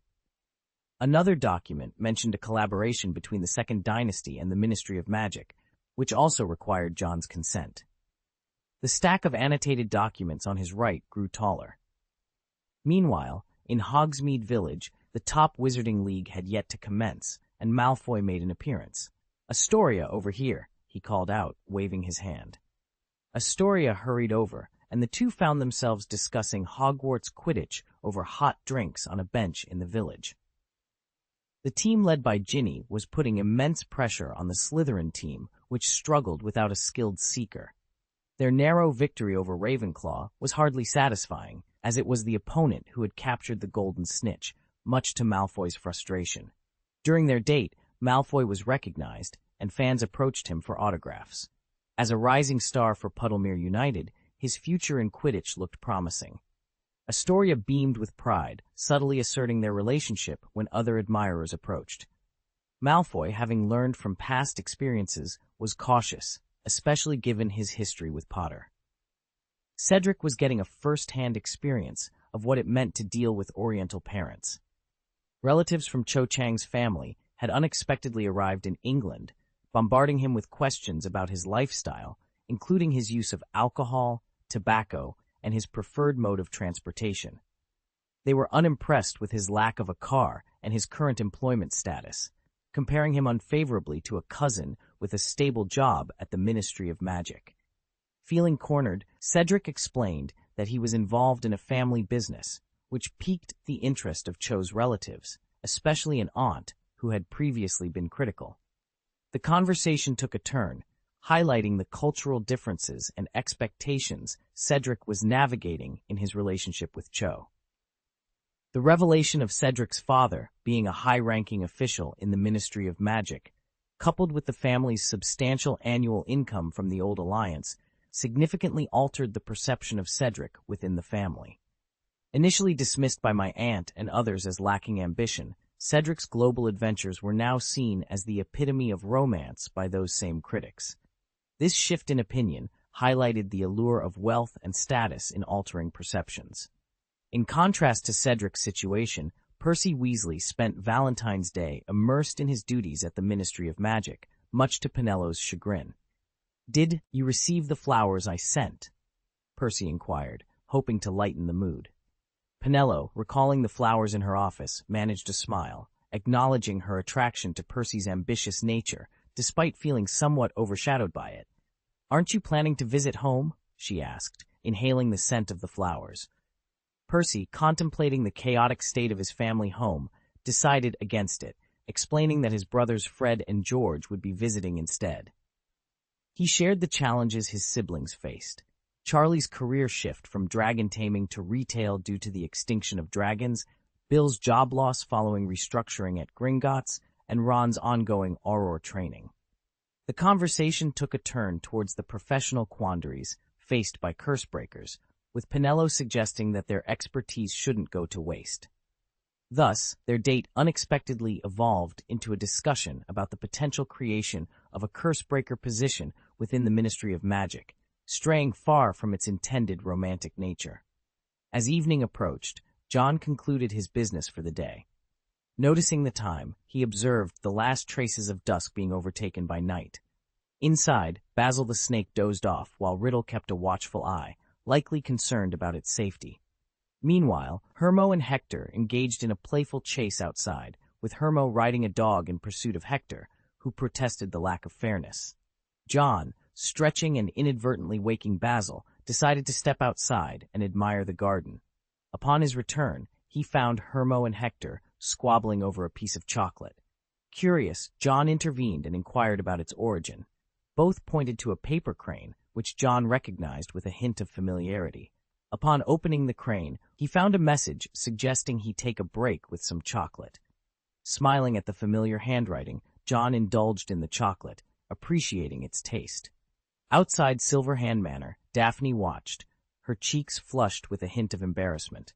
Chapter 711, The Dawn of Magical Alchemy, the television. After returning from Valentine's Day, Tangmi seemed resolute. "I wish to marry, my lord," he declared. John's response was unexpectedly nonchalant. "Oh," Tangmi, puzzled by the lack of reaction, reiterated, "I'm talking about marriage, my lord." "Ah," John replied, sparing a glance at Tangmi, who had taken a day off for Valentine's Day. "And marriage, my lord, signifies the union of two people. They share a room, engage in intimate activities, and eventually have children," Tangmi explained with a hint of excitement. "And your point is?" John regarded Tangmi as if he were observing a peculiar specimen. It seemed love had the power to befuddle even the sharpest minds. "Is there something specific you're trying to say?" Feeling utterly deflated, Tangmi pressed. "Don't you wonder why I've suddenly decided to marry?" "You're not marrying me, so why should I be concerned?" John replied, his tone laced with a touch of pity. He handed Tangmi a piece of paper. It bore the name Bruce Liu Jr., director of the psychological counseling department at Silver Cross Hospital. Tang Mi was at a loss. "I'm not ill, my lord." "It's easy for you to say, given you don't have a girlfriend," Tang Mi retorted, though he knew his argument was weak. John simply responded, "Do you truly believe that?" Tang Mi found himself unable to counter. He then silently contemplated his sudden urge to marry. The reason stemmed from his current situation.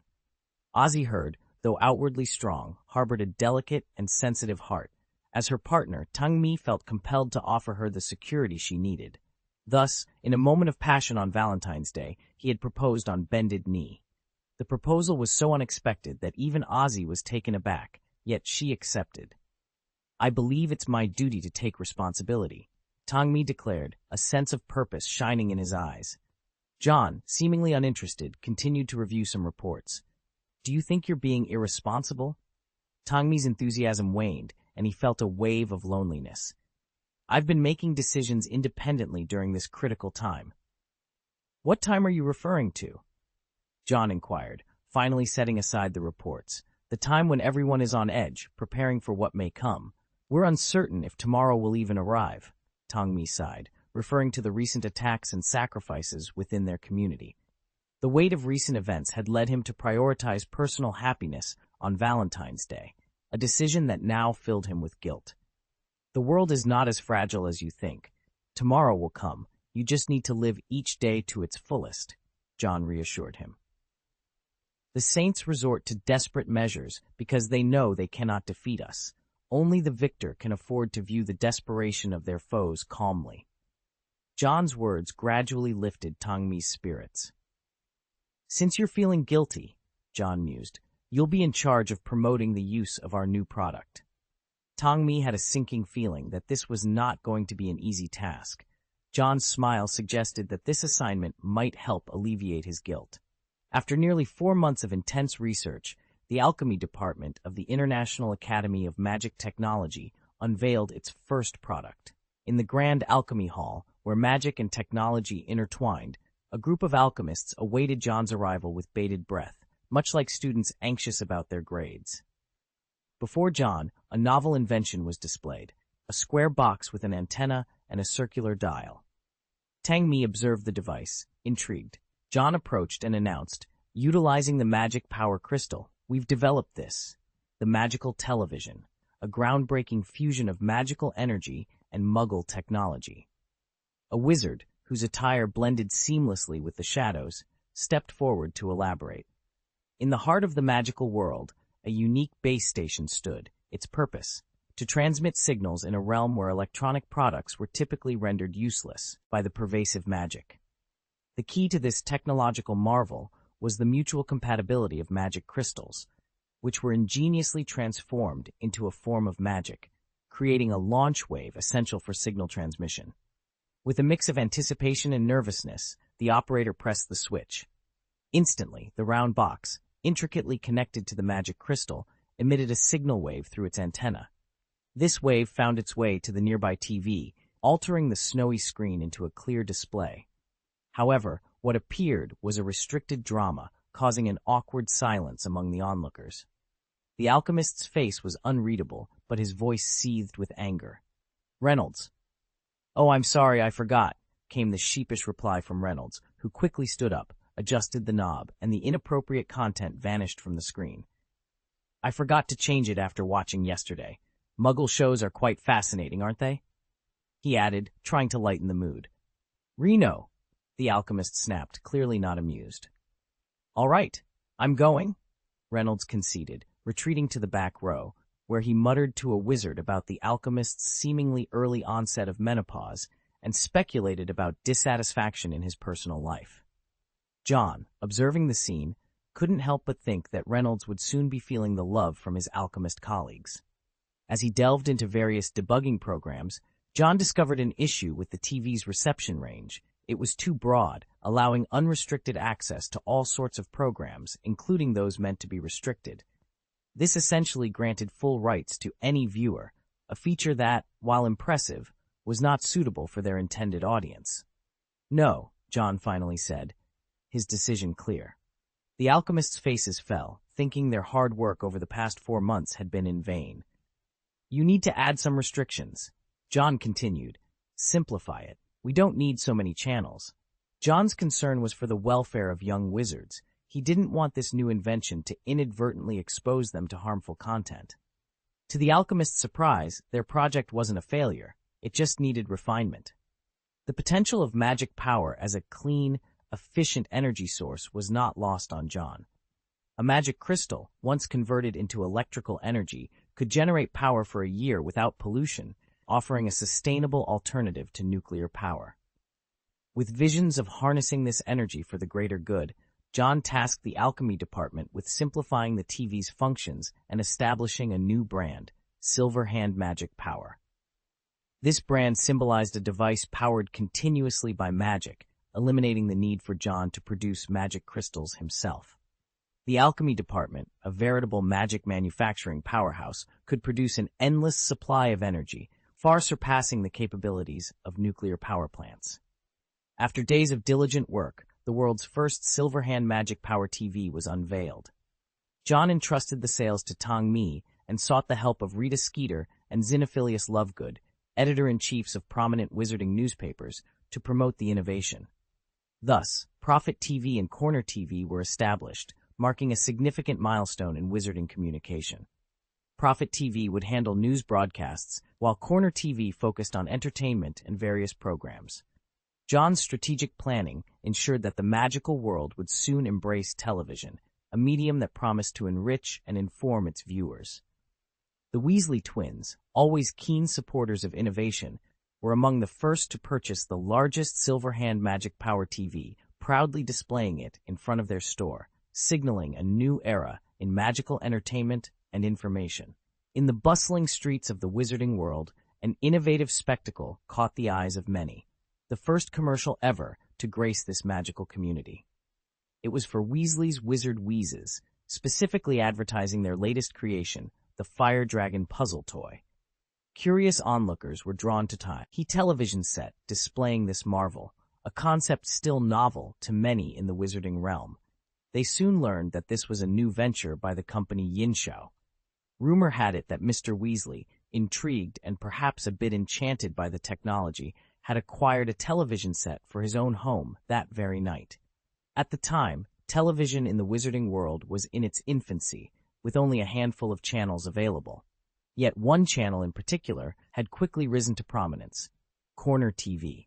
Its popularity stemmed from its penchant for airing sensational and often dubious rumors about Quidditch stars, captivating its audience with tales of scandal and intrigue. Lucius Malfoy, ever the opportunist, saw potential in this burgeoning medium. He secured the broadcasting rights for the Quidditch League from a man named John and launched the Malfoy Sports Channel. His venture was met with overwhelming enthusiasm, as fans eagerly tuned in to catch the latest matches and updates. This success spurred the creation of additional channels, enriching the wizarding world's television landscape with a variety of content. Among the new offerings, a channel featuring the eccentric Xenophilius Lovegood became a surprising hit, especially among housewives. Lovegood's channel, known for its wildly irresponsible gossip and tidbits, provided a peculiar form of entertainment that many found irresistible while going about their daily chores. The integration of Muggle channels into the Wizarding Television Network was on the horizon, a move that would further expand the diversity of content available. John, the pioneer behind this initiative, planned to establish a company in the Muggle world to secure the necessary broadcasting rights. This endeavor raised the question of how to utilize the vast amounts of Muggle currency accumulated by wizards over centuries, particularly those stored in Gringotts. In a surprising turn of events, a new company materialized seemingly out of nowhere in the Muggle world. Watson, upon receiving an equity transfer certificate at his home, was left bewildered. He had no recollection of purchasing a company. The mystery of how he came to be involved in this unexpected venture deepened, setting the stage for a curious exploration of the intersections between the Muggle and wizarding economies. Chapter 712, The Merger and the Rise of Magical Innovations.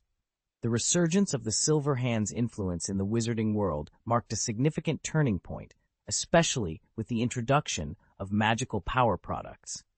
This innovation not only heralded a new era for the magical community, but also necessitated a transformation in the operation of the wizarding press. Rita Skeeter, always one to seize new opportunities, quickly adapted to these changes, leveraging the technology to dominate the journalism industry. The once cumbersome process of news dissemination was now streamlined through the use of magic wands and magical power signal converters, enabling live broadcasts that significantly enhanced the credibility of the news.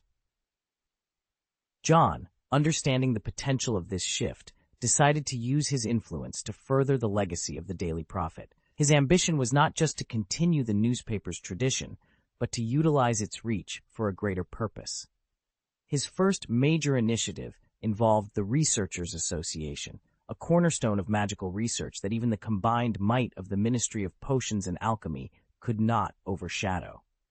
The invitation to join the Association of Researchers, extended to John by Spencer, was a testament to his potential. Now, with Spencer gone, John found himself in a conversation with Cecilia, an elder of the association, and a figure as venerable as Spencer himself. Cecilia, reflecting on Spencer's enthusiasm about John's capabilities, acknowledged that John had indeed lived up to the expectations. John's proposal to merge the Researchers Association into a new department under his guidance was met with mixed feelings by Cecilia. The elder expressed concerns about the purity of magic being compromised by political affiliations.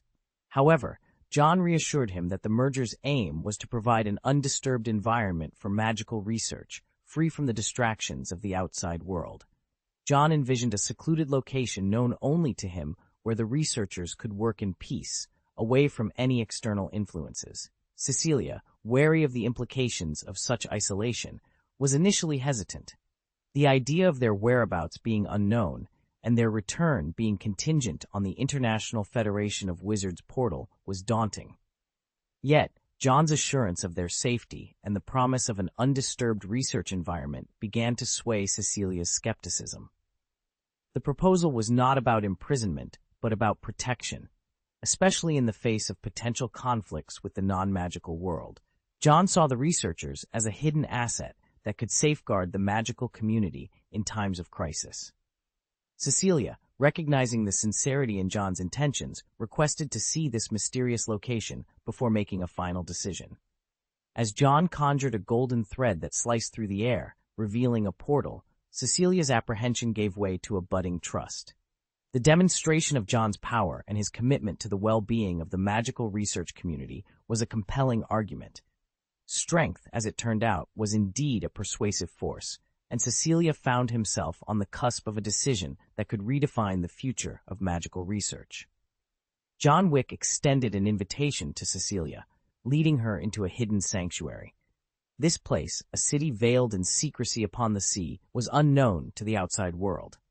Their arrival marked a significant moment, especially as the wizarding community was still abuzz with the latest developments from the International Conference of Wizards.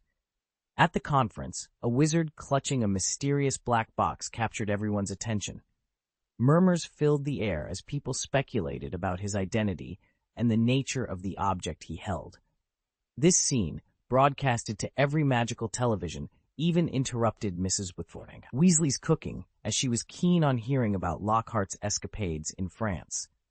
Instead, she, along with the rest of the wizarding world, was introduced to the International Federation of Wizards for the first time. The assembly of influential figures sparked curiosity and speculation among the magical community. John Wick made a significant announcement at the conference. He revealed the formation of the Magic Association, a new entity that incorporated the Drillers Association and the Researchers Association. This pure magic association, enjoying unparalleled privileges in all countries yet belonging to none, marked a new era. The Minister of Magic and other political figures were barred from interfering with its research projects. The association took a keen interest in magic education, introducing advanced courses at major magic schools and setting strict standards for teaching materials to prevent biases and self-promotion. Cecilia welcomed this development with joy, recognizing its potential to advance magical research and education. However, Roger Spottywood, a representative from the Department of Education, was less pleased, seeing it as a diminishment of his department's influence. Despite his reservations, the logic behind focusing on nurturing new talent rather than relying solely on the wisdom of aging wizards was undeniable. The conference sparked widespread discussions among the wizarding community, ranging from trivial gossip about the Bulgarian Minister of Magic's appearance to serious debates about the future of magical education. The introduction of the Magic University Refresher Course was particularly well received, seen as a valuable opportunity for aspiring magic scholars. Following the conference, the Magic Association underwent a relocation, its new whereabouts shrouded in mystery. This decision, while controversial, was understood by some, like Percy, who recognized the necessity of protecting the wizarding world's future. He respected John's discretion, knowing the importance of keeping such sensitive information confined to as few individuals as possible. Percy's concerns about the preservation of the wizarding world were valid, especially considering the increasing interest from the non-magical world. He had faith in John's protective measures, even if he didn't seek out the details. Meanwhile, the establishment of the Magic Association opened new professional avenues for Bill, a distinguished Hogwarts alumnus, showcasing the evolving landscape of the wizarding world. Bill Weasley, a distinguished spellbreaker, had become one of the prime candidates for a position within the Magical Association. This development left Mrs. Weasley fraught with concern over her son's future and well-being within the organization. Bill hasn't settled down yet, and now he'll be off to some place where we can't even reach him, she lamented, her voice tinged with sorrow. Fred, ever the optimist, attempted to lighten the mood with a grin. Look on the bright side, Mum. Maybe Bill will meet someone special in the Magical Association. Mrs. Weasley, however, was not easily consoled. The only people there are centuries old, she retorted, her frustration evident. I've seen it on the television. Percy, rubbing his temples in exasperation, tried to offer a more rational perspective. Other students will be joining him, Mum. Bill is contributing to the wizarding world in a meaningful way. Despite understanding the significance of Bill's work, Mrs. Weasley's maternal instincts could not be quelled. Every mother worries for her children, after all. Mr. Weasley, on the other hand, had a more progressive outlook. His primary concern was not the intricacies of Bill's new role, but rather how to expand the reach of his Muggle artifact modifications. As an aficionado of all things Muggle, he was deeply invested in making his inventions accessible to a wider audience. The family's attention momentarily shifted as the television changed to a sports channel, prompting an exclamation from Ron. "Is the World Cup already over?" he asked, bewildered by the broadcast detailing the conclusion of the 423rd Quidditch World Cup, with the Malawi team emerging victorious. The sudden shift in conversation highlighted the Weasley family's diverse concerns and interests, from personal worries about family members to the broader happenings in the wizarding world. Chapter 7:13, The World Cup Ends Quietly, Potion Master. The Quidditch World Cup concluded in a manner that took everyone by surprise, perhaps due to its unexpected speed of conclusion. However, upon reflection, it wasn't entirely unforeseen. The main venue was situated in Africa, a continent far removed from the recent flurry of news emanating from Europe, which seemed to overshadow the event to the extent that the World Cup struggled to capture the usual fanfare and attention. Mentor, following John's directives, managed to orchestrate the World Cup seamlessly, albeit quietly. Before the wider public had time to take notice, the tournament had already drawn to a close. Ron found himself bewildered by the lack of crowds, marking this event as possibly the least attended World Cup in over a century. It reached a point where the true test of a Quidditch aficionado was their knowledge of this particular tournament, humorously dubbed the Quidditch True Love Test. In the UK, the buzz surrounding Malfoy's name seemed to eclipse even that of the world champion, much to John's astonishment. He hadn't anticipated Mentor would expedite the tournament's proceedings to such an extent. The contrast was stark. While battles raged on the front lines in Africa, the Quidditch World Cup unfolded in parallel, albeit under the radar. Upon meeting John, Mentor appeared somewhat sheepish, prompting John to inquire, "So about the finances. Reviewing the World Cup's expenses, it was evident that hosting the event in Africa, a region grappling with poverty both in the Muggle and Wizarding worlds, resulted in significant financial losses rather than any profit. This scenario would have been a source of ridicule in any other context, especially considering Malfoy's involvement in 2 World Cups. Fortunately, the launch of magical alchemy products, including a device named the Magic Power Camera, coincided with the World Cup. This device captured the tournament, providing John with valuable footage to bolster Lucius Malfoy's sports channel.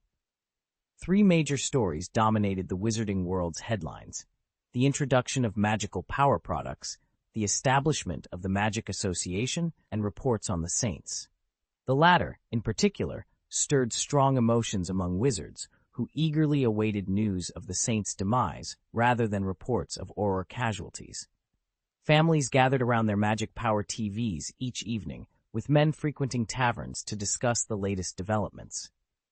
Despite the initial focus on the Saints' invincibility, the Wizarding community gradually adapted to the new medium, with each channel carving out its niche audience. Interestingly, preferences varied, with Penello favoring the Profit channel over the expected choice for women, the Corner channel. This preference hinted at a political awareness among women in the political sphere. Complaints arose, such as Tang Mi's about Ozzy's preference for the Profit channel, highlighting the diverse interests within the community. The introduction of the Muggle channel, part of John's acquisition, broadened the programming available, offering insights into Muggle technology. However, this also reinforced certain stereotypes, portraying Muggles in a violent light, despite John's efforts to introduce more culturally enriching content. Back at Silverhand Manor, Basil the Owl returned from his latest delivery, scanning the room with vigilant eyes for any signs of foreign intrusion.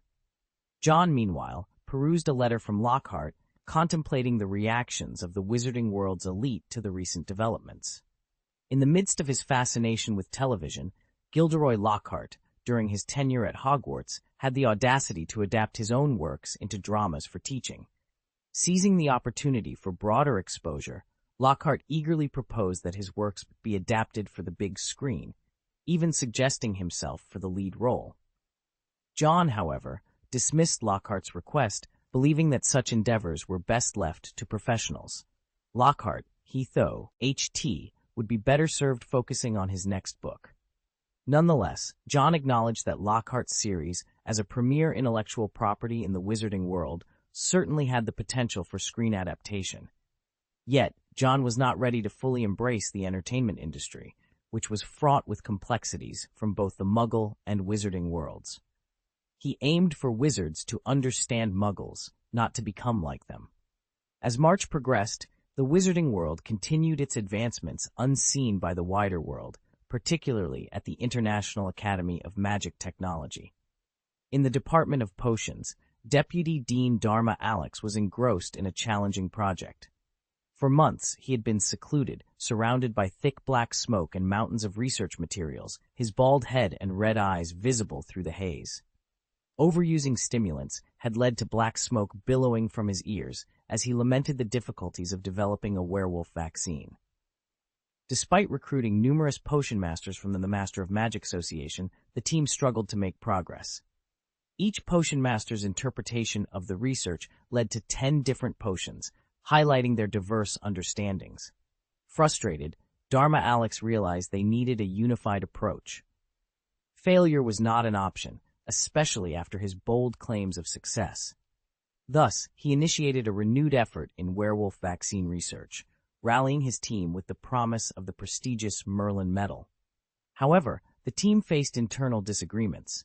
One potion master criticized Dharma Alex's methods as ineffective, while another suggested increasing the dosage of wolfbane aconite, a proposal met with skepticism due to toxicity concerns.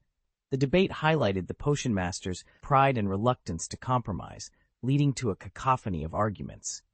Just as Dharma Alex considered seeking John's assistance, an unexpected interruption occurred.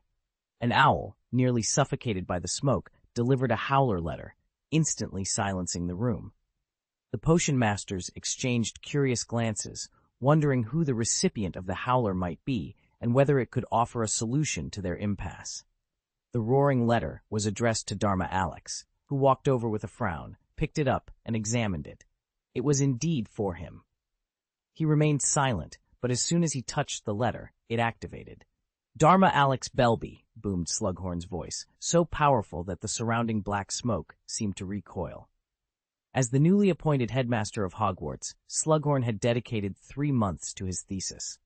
The first action he took upon its completion was to send a howler to confront his former student. "You deceitful scoundrel, what were you thinking? I am half tempted to grab my wand this instant, transform you into a 5-legged beast, place you in a cage, and let you be a spectacle of ridicule for the remainder of your days. Thank heavens my knowledge in potions is vast. Otherwise, I would have remained oblivious to the fact that after stirring counterclockwise with a wand for 2.5 rotations, one must add the right toe of a wolf. To achieve the necessary potency to stabilize the curse after administering it to werewolves on a full moon night." Slughorn's furious words thundered through the room. Contrary to what one might expect, Dharma Alex was not angered by the howler.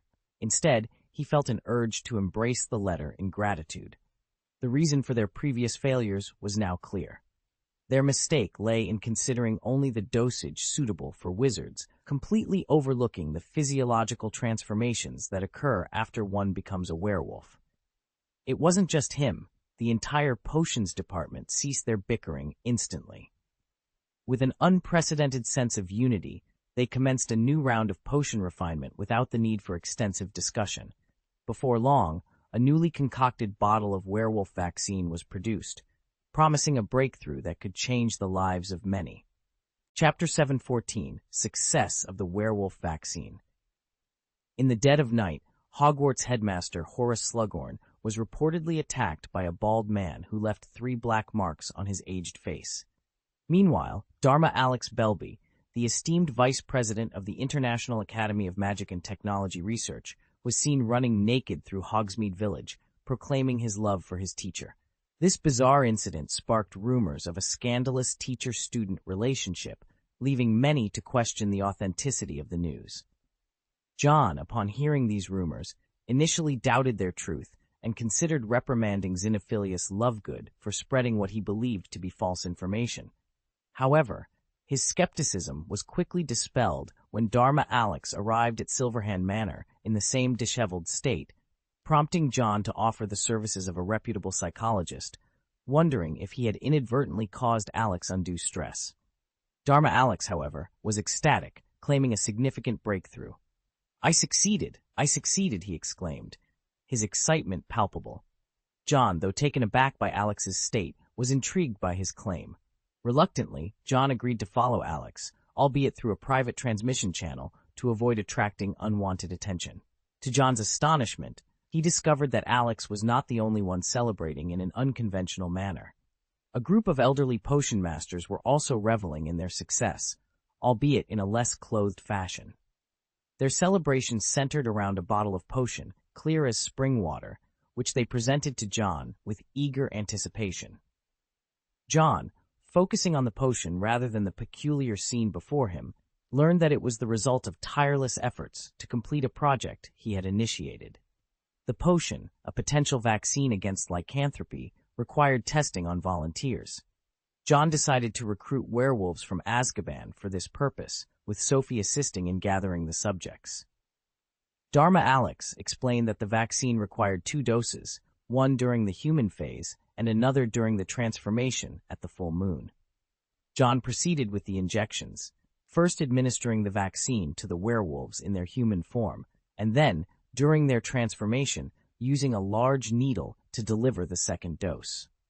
The efficacy of the vaccine was tested under controlled conditions, with a former Death Eater and current Azkaban prisoner introduced to a room with a vaccinated werewolf. The outcome was promising. The prisoner perished, but not from lycanthropy, indicating the vaccine's potential in preventing the spread of the curse through bites and scratches. Despite the ethical implications of using prisoners and werewolves as test subjects, the researchers, including Dharma Alex, proceeded without hesitation, driven by their commitment to scientific discovery. After several trials, the vaccine was confirmed to effectively reduce the risk of lycanthropy transmission. John, having closely monitored the experiments, used a soul detection spell to verify the absence of the werewolf curse in the vaccinated subjects. Satisfied with the results, he acknowledged Dharma Alex's success, recognizing the significant breakthrough they had achieved together. This development promised a new era of hope for those afflicted by lycanthropy, marking a milestone in magical medical research. "Your Merlin medal will likely be awarded by the end of the year," John said, glancing at the other potion masters with a smile. "Your efforts are making the magical world a better place." Unlike Dharma Alex, who saw glory as his destiny, John took a more serious tone. "I hope you all take some time to rest. As potion masters, each of you is an invaluable asset to the magical world." His words, elevating their importance, subtly shifted their allegiance from the Potions Masters Association to the Potions Department. In the werewolf community, the arrival of Johnny Silverhand marked a turning point. What was once a place shunned by many wizards had become a source of envy. Chudai, succeeding Old Jack, became the new werewolf member of Parliament. As a counselor, he represented the interests of all werewolves. Though his power in the Ministry of Magic was limited, his role was crucial. Chudai made it a point to walk through the werewolf community before dusk, seeking the residents' opinions. He also kept a watchful eye on any outsiders among them. The hard-earned status of werewolves was something he was determined to protect from those with hidden agendas. This cautious approach made him highly respected, following in Old Jack's footsteps. However, Chudai's caution had its limits. When it came to the Magic Card Initiative, he wholeheartedly led the werewolves in support, investing all their resources without a second thought. But now, a new challenge presented itself: the werewolf vaccine. Designed to prevent the spread of the werewolf curse, it required administration during the full moon. While others might have been skeptical, Chudai trusted the word of the Second King implicitly and proceeded with the vaccination campaign. He organized the community, ensuring even the newborns were vaccinated. Non-compliance meant expulsion from the community. Leading by example, Chudai was the first to receive the vaccine. Therapists from Silver Cross Hospital were invited to the community, and the event was covered by reporters and witnessed by John. A second dose at the next full moon promised to eradicate the last traces of the curse, paving the way for global acceptance of those afflicted. Watching the queue for vaccinations, Chudai thought to himself, "Grandpa, can you see how much better things are getting for werewolves?" He envisioned a future where werewolf communities thrived not just in Britain, but around the world, gaining recognition and acceptance. Under the king's leadership, a new era for werewolves was on the horizon. Chapter 715, Snape's Regrets. The creation of the werewolf vaccine marked the beginning of significant changes. For instance, the demand for werewolf-derived materials in potions and alchemy increased. However, some countries hesitated to recognize werewolf status, not just because of the contagious curse, but also due to the value of these materials. To address this, John introduced the werewolf trade law, allowing werewolves to voluntarily sell their body materials, such as hair, nails, teeth, and blood. This law equated any forced harm against werewolves to harming a wizard, ensuring their protection. This legislation led to various adaptations. Longbottom, a major supplier of potion ingredients, opened a barbershop within the werewolf community to purchase their hair. While some viewed this move as betrayal, it was welcomed by the werewolves, who were pleased to sell their materials at set prices. This not only prevented the regression of the wizarding world, but also curbed the trafficking of werewolves, offering them a chance to earn additional income. The werewolf community celebrated this new opportunity.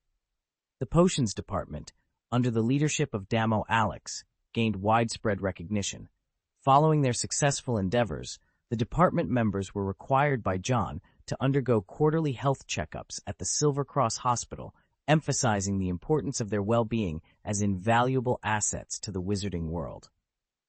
This initiative inspired other wizards, including Lucius Malfoy and his son, who envied the benefits and prestige associated with the departments. The transformation of Nocturne Alley into a coveted location highlighted the changes within the wizarding society. Once known for its dark reputation, it now boasted medical insurance and became a royal property, surpassing even Diagon Alley in popularity. Similarly, the werewolf community, with its new amenities and policies, transformed into a highly desirable place to live, attracting attention from all corners of the wizarding world. The support for Longbottom as a leader in the material market indicated a shift towards a more inclusive and prosperous society. Meanwhile, Snape, serving as John's liaison for tracking Grindelwald and fostering relations with Muggle countries, received significant authority from Macoff. Macoff's unique position allowed him to represent the government during critical times, showcasing his intelligence and influence. This collaboration between the Wizarding and Muggle worlds hinted at a broader scope of changes, transcending the boundaries of their respective societies. As the Wizarding world navigated these changes, the underlying currents of ambition, envy, and hope painted a complex picture of a society in transition, with Snape and others at the forefront of shaping its future. "Professor Hopkins, your expertise could be of great assistance to me, couldn't it?" Mycroft inquired with a meaningful tone. "I find myself drawn to the enigmatic," Snape replied nonchalantly. "Traces of wizards can be found in the most unexpected places." "You've persuaded me," Mycroft conceded with a smile after a moment's contemplation. "I see no reason to turn away someone brimming with knowledge who is willing to work for me. After all, you've deciphered numerous runes on my behalf." He glanced up, adding, "You are most welcome, Professor Alec Hopkins." "I have just one question at this juncture," Mycroft said, fixing his gaze on Snape's chin. "Do you consider yourself a force for good or for evil?" "Good, evil," Snape responded, his voice tinged with sarcasm. "That's for you to decide, isn't it?" "Perhaps a face-to-face conversation will present itself in the future," Mycroft suggested, with a non-committal smile. "I believe it will," Snape agreed, receiving authorization from Mycroft before departing. Mycroft's gaze was contemplative as he pondered recent events. Snape had been instrumental, offering insights into magic and other arcane matters. This sorcerer had approached with a clear agenda, yet showed a willingness to extend kindness to those not versed in the magical arts. Mycroft recognized the need for such a guide to navigate the complexities of the wizarding world. Through observation and Snape's disclosures, he had learned of the dichotomy within the wizarding community, those who sought to harm the uninitiated and those who endeavored to protect them. Recent incidents, such as the explosion on Tower Bridge and the attack on Westminster Abbey, underscored this division. An attack involving a high-ranking government official revealed the existence of two opposing groups of wizards, attackers and protectors, the latter sacrificing their lives in defense. This act of valor forced Mycroft to reconsider his stance on the wizarding community, recognizing that not all wizards could be deemed malevolent. Mycroft's musings were interrupted by a question that had been nagging at him, the unexpected reaction of Watson Wick upon encountering Hopkins. Their prior acquaintance and Watson's surprise at Hopkins's presence hinted at deeper connections and possibly a mutual ally, yet to reveal themselves. Information from the Prime Minister had hinted at the existence of a Minister of Magic, suggesting a structured organization akin to the government within the wizarding world. This organization, presumably responsible for maintaining order, likely represented the faction dedicated to protecting the uninitiated. The question of Hopkins' affiliation with the Ministry of Magic and his intentions remained unanswered. The magical community's desire for secrecy, coupled with the actions of those willing to use violence, painted a complex picture of the wizarding world's interaction with the broader society. Mycroft realized that understanding Hopkins's objectives and the broader dynamics at play would require further investigation and possibly cooperation with the government. The unfolding mystery underscored the delicate balance between the magical and non-magical worlds, a balance Mycroft was now deeply entwined in. Mycroft Holmes had tasked Hopkins with a delicate investigation, aiming to uncover any wizards that might have infiltrated the government. This mission required a subtle blend of discretion and acuity, qualities Hopkins was expected to possess in abundance. Meanwhile, Severus Snape found himself navigating a demanding schedule that had him oscillating between the magical confines of Hogwarts and the mundane realities of the Muggle world. Despite the hectic pace, Snape was far from impatient. His journey took him back to Spinner's End, the neighborhood of his troubled childhood and his current residence.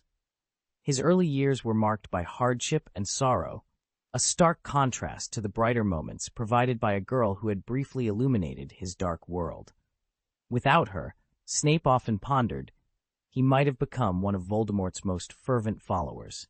His emotions towards John Wick were complex and tangled, but his feelings for the girl from his past were undeniably pure. She represented a love that had blossomed in childhood and evolved into a lifelong regret following a moment of thoughtless cruelty. Snape harbored fantasies of turning back time, of returning to those days and to her. Yet he knew some opportunities, once lost, were lost forever. Magic, for all its wonder, could not resurrect the girl who had once been the center of his universe. A single error had led him to spend his life attempting to atone for his remorse, even if it meant laying down his life for someone who shared her eyes. His existence was enveloped in shadows, with only that singular beacon of light offering warmth. Snape, the half-blood prince, might have unleashed his wrath upon the world from the safety of the darkness, but he found himself trapped in a liminal space, unable to fully succumb to corruption because of that brief, luminous interval. In his room, Snape gazed out at the desk house that mirrored his life. Darkness dominated the landscape, a fitting metaphor for a life largely spent in the shadows. Yet, despite the pervasive gloom, Snape couldn't help but reflect on the brief interlude of warmth that had once touched his heart, a reminder of what could have been in a life otherwise defined by darkness and regret. Chapter 7:16, An Uncommon Visitor at Silverhand Manor. A rare guest arrived at Silverhand Manor, the head of the Greengrass family, Mr. Greengrass. This distinguished gentleman, known for his astute business acumen, seldom made his way to Silverhand Manor, except for the occasional banquet or special event.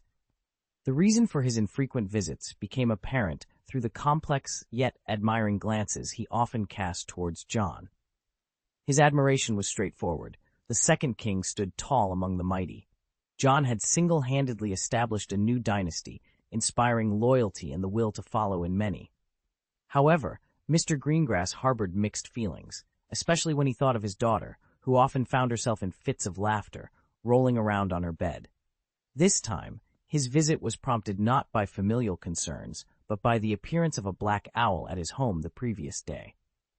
"The ambience here feels so solitary," Mr. Rower Greengrass remarked, enveloped by the cold, lonely atmosphere of Silverhand Manor, a stark contrast to its usual vibrancy during banquets. He remembered the lively gatherings where dignitaries and exceptional wizards mingled, raising toasts and sharing in the bold visions and ambitions of the second king, who commanded respect and allegiance with ease. He recalled the king's spirited demeanor, effortlessly dealing with traitors, a display of power that was truly mesmerizing. Yet now, he found John alone in the vast empty hall, a palpable distance between them, rendering Mr. Greengrass momentarily disoriented, as if John's presence overshadowed all others. "Your Excellency Wick," Mr. Greengrass began, his voice deep with concern. "I assumed you received my letter, Mr. Greengrass," John replied with a smile. "I trust you're prepared to proceed. Are you certain this is the path you wish to take?" Mr. Greengrass hesitated, the weight of the impending decision heavy on his shoulders. To prepare for war? Indeed, John was contemplating a significant move. He aimed to leverage the Greengrass family's cargo fleet to amass an army capable of challenging Muggle naval power, a strategy unprecedented in the wizarding world. "We cannot shy away from conflict," John stated calmly, his fingers idly tracing the contours of his ring. "The weak will perish. A war will demonstrate our strength, securing our position to negotiate," John continued, his tone unwavering. "Throughout Muggle history, peace has always been brokered under the shadow of power. Even gestures of goodwill can provoke envy," John added, capturing Mr. Greengrass's full attention. "Is war truly unavoidable?" John's response was firm and resolute. "Muggles possess a greed you may underestimate." Greed was not inherently shameful. Energy, gold, magic crystals, rare magical creatures, exotic magical materials, and unique medical resources. All these were coveted. "Where there is oil, there is conflict," John mused. Muggles waged wars over such resources, and the wizarding world, rich in these, was an ideal target. An excuse for war? These were never concerns. The mere sight of our resources could turn the most mundane into perceived threats, John explained, ready to confront any challenge. Only by demonstrating undeniable strength can we silence those covetous whispers. The Greengrass family possessed a fleet, which John intended to transform into a formidable weapon. In the face of Muggle armaments, the wizarding world needed to showcase the might of magic. Mr. Greengrass felt the gravity of the situation. As a businessman, he understood all too well the depths of greed among the affluent. While ordinary people dream of simple contentment, the wealthy and powerful nations sought endless expansion, unburdened by the plight of the weaker. Thus, Mr. Greengrass realized his role was to heed the Second King's command, to clandestinely assemble an army for the wizarding world. "I understand, Your Excellency Wick," Mr. Greengrass acknowledged, nodding. He recognized the need for support, and John was ready to provide it. Delving into the specifics of their plan, a new chapter in the wizarding world's history was set in motion, under the guidance of John and with the support of the Greengrass family. Mr. Greengrass departed with a heavy heart, casting one last glance at John. "You will be very tired, Daphne," he murmured, his thoughts heavy with concern for his daughter. The weight of the world seemed to rest on the Second King, a burden so immense it threatened to suffocate anyone who dared stand by his side. Mr. Greengrass was troubled by his daughter's choice, a decision that felt like navigating through a treacherous opening. The image of another young man with platinum hair, a face that drew much animosity, flashed through his mind, causing his forehead to throb and his fists to clench involuntarily. He realized he needed the comfort of his wife to soothe his troubled heart, fearing he couldn't come to terms with his youngest daughter's association with such a man after graduation. The Greengrass family carriage rolled away from Silverhand Manor, leaving behind a contemplative silence. In the quiet that followed, John retrieved the Book of Darkness and began to read, his eyes gleaming with determination. "I need magic that is powerful and far-reaching," he mused.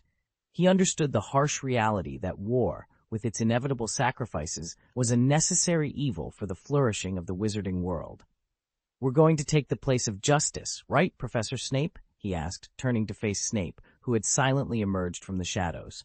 "John Wick," Snape began, his voice carrying a complex mix of emotions. "You are venturing to the regret?"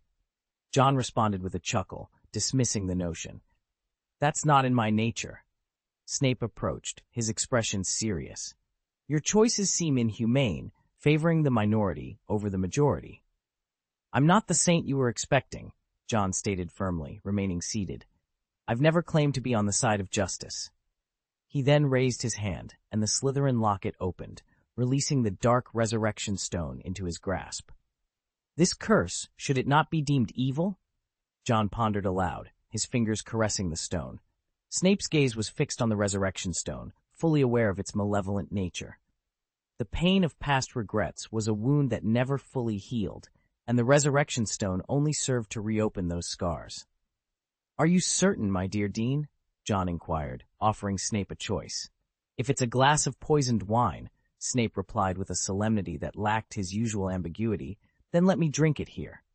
Snape's obsession with the past, particularly the night Voldemort attacked the Potters, was a wound that continued to bleed.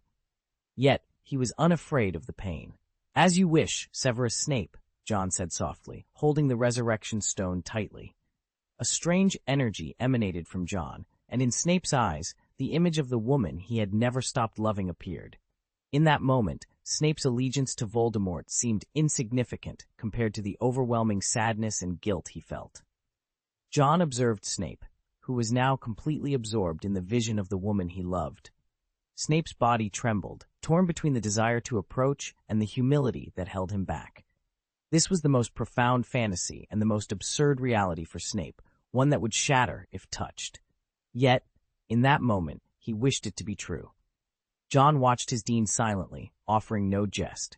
He then quietly exited the hall, leaving Snape with his poignant reverie. As Snape's time dwindled, just before the gate sealed shut, John caught the faint sounds of a tearful confession and apology. It was February 4th, yet he mused, "Happy April Fool's Day, Severus Snape." but it seems you find no humor in this jest. Stepping outside, John reflected aloud. It appears my knack for humor falls significantly short of Fred and George's. The Weasley twins can conjure laughter even in the throes of anger with their April Fool's Day antics, whereas my attempts only seem draw tears and confessions. With the gate now firmly closed, its secrets remained known only to those within its confines. John's attempt at levity had taken an unexpected turn, revealing the profound impact of his actions on Snape.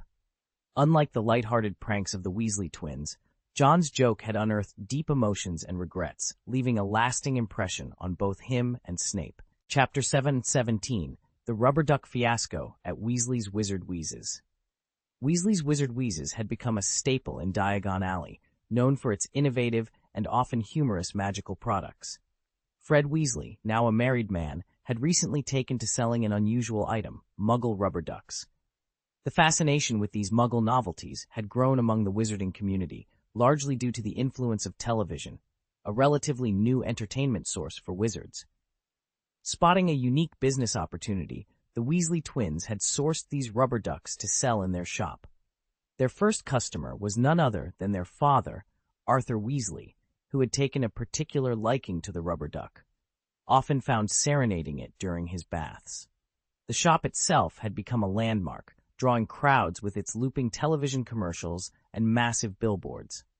The rubber ducks sold like hotcakes, quickly selling out and prompting the twins to restock due to high demand. Despite the lower profit margins compared to other products, the rubber ducks had even spurred an increase in bathtub sales. On one of his visits, Harry Potter found himself bemused by the popularity of the rubber ducks. When offered one by the twins, he declined, stating his need for stealth smoke bombs instead. Harry was preparing for an upcoming mission, his role as an Auror keeping him busy and helping him gain valuable experience. April Fool's Day brought its own set of pranks and jokes, including Fred convincing Angelina to punch him in the nose, and George flirting with a potential love interest in the store, a secret they wished to keep from their mother for the time being. John, another visitor to the shop, was greeted by a poster of himself holding a rubber duck at the entrance, a prank orchestrated by the twins during a previous visit under the guise of discussing the feasibility of selling Muggle goods. Despite his initial annoyance, John couldn't help but laugh at the twins' audacity.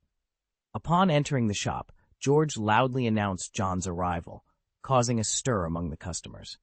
John, trying to maintain his composure amidst the unexpected attention, approached George with a forced smile, commenting on the twins' boldness. Fred, unabashed, took pride in John's remark, while George rallied the customers into cheering for John. Caught in the moment, and to prevent further commotion, John briefly addressed the crowd before snatching a rubber duck from Fred and making his exit. In a grand gesture, Fred announced that half of the proceeds from the rubber duck sales would be donated to the Little Wizard Fund, earning another round of cheers. John, who had initially come to confront the twins, found himself inadvertently becoming the star of their latest marketing stunt, a testament to the unpredictable and lively atmosphere that surrounded Weasley's Wizard Wheezes. After the event had concluded, John hurried back to consult with Johnny Silverhand. Fred had decided to donate the proceeds from the rubber duck sales to the Little Wizard Fund, a gesture that helped soothe John's irritation. "Consider us acquainted," John muttered under his breath, a smile breaking through his annoyance. It was true, the Weasley twins' penchant for humor often turned frustration into laughter. Their enthusiastic support in chanting the king's name had not gone unnoticed by John, who was more than willing to let them profit from their endeavors. With the day's events behind him, John turned his attention to the tasks at hand. Tangmi had left to undergo a health check, leaving John to his solitude in the office. The Saints had been unusually quiet, a silence that John found disconcerting. Typically, such quietude indicated that they were planning something significant. Meanwhile, the alchemy department was busy developing new products, aiming to expand the coverage of magical energy. The potions department, rejuvenated after a brief respite, had rallied a larger team than before, despite the potential for criticism from their peers. The Magic Association was in the midst of relocating, a process expected to take another week to complete. John had established a portal within the International Federation of Wizards, facilitating the movement of the Researchers Association's more traditional members. While some selected by the Magic Association had declined the invitation, many had accepted, albeit under the condition of signing a non-disclosure agreement regarding the Magic Island, enforced by magical means. It was noteworthy that the March class, which had twice supervised John, had joined the Magic Association. John had divided the Magic Island into several areas to support diverse magical research endeavors. Even the Department of Mystery's reticence could apply for research opportunities there. As John was sorting through these matters, a black owl entered his office. Riddle, perched on John's wrist, conveyed that Snape had departed from Silverhand Manor. Snape's composed departure, despite willingly ingesting poison, revealed his adeptness at concealing his emotions. John mused on the transparency of such individuals, contrasting Voldemort's reliance on legitimacy with Mycroft's more nuanced understanding of human nature. Mycroft's visit had left a lasting impression on John, providing him with the freedom to continue his investigations in the Muggle world. Percy was preparing to engage with the Prime Minister, a duty traditionally undertaken by the Ministers of Magic. John speculated on the potential dynamics had Fudge still been in office, given Fudge's condescending attitude towards Muggles. Basil, another owl, arrived with a letter from Barty Jr., who had investigated the site of the former Nurmengard prison, only to find it abandoned. They had captured several saints and interrogated them about contacting Grindelwald, learning that the group had escaped Nurmengard using a one-time portkey. According to the saints, Nurmengard was shrouded in fog, and they had found themselves at sea. Accessing Nurmengard would require specific knowledge that only a few possessed. In their quest for the elusive artifact, the high-level saints were at a loss, unable to pinpoint its location. Amidst their search, a name emerged, capturing their attention. Garland L. Neal, a wizard distinguished by the absence of one ear. This detail immediately drew John's mind to a past event involving Harry, where an ear, once severed by the spell Shenfeng Wuying, could not be healed by conventional means due to the lack of a counter-curse. This peculiar injury, resistant to healing spells, provided John with a crucial clue pointing towards Nurmengard. With this newfound information, John promptly informed Percy, emphasizing the significance of the one-eared wizard. The news spread rapidly among the other ministers of magic, elevating the matter to a matter of high importance. Harry, having previously encountered Garland, was now viewed with renewed interest by the Auror office. Ozzy Hurd, recognizing the gravity of the situation and Harry's unique insight, requested Harry to assemble and lead a team. This decision underscored the urgency and seriousness with which they approached the search for Garland L. Neal, hoping that this would bring them closer to unraveling the mysteries surrounding Nurmengard. Chapter 718, A New Dawn for Werewolves. On April 15th, the werewolf community was presented with a second opportunity for vaccination. Prior to receiving the vaccine, they were required to maintain their composure, even in their lupine form. With the establishment of the Second Dynasty, the previously high cost of the Wolfsbane potion began to decrease, making it more accessible to those who simply sought to retain their sanity and avoid harming others. During the vaccination demonstration, Chu Dai stood as the representative, reluctantly displaying his werewolf form in front of an audience. Bathed in the flashing lights of cameras, he felt like an exhibit for all to see. Wizards across the land, watching through their magical power TVs, were fixated on the sight of the gray-haired werewolf. Such a scene would have once caused unrest among the wizards present, but now fear was replaced with curiosity and anticipation. Chu Dai's participation was crucial for the next phase of the experiment, aimed at proving the success of the werewolf vaccine. The event was overseen by Dharma Alex, a renowned master of potions who seized every opportunity to enhance his fame. Dressed in lavish attire, he performed a ceremonial preparation, washing his arm with clean water. In a moment of hesitation, he quietly asked Chu Dai, "Do you think I should apply some seasoning to that?" Chu Dai was at a loss for words, wondering how to explain to Dharma Alex that werewolves bit but did not consume humans. Fortunately, Dharma Alex, having had previous encounters with werewolves, refrained from applying any seasoning. Under the watchful eyes of the audience, Dharma Alex announced, "We will now commence the werewolf vaccine efficacy test," led by Dharma Alex Belby, Vice President of the International Academy of Magic Technology. The first part of the test focused on the reduction of the werewolf curse's contagiousness.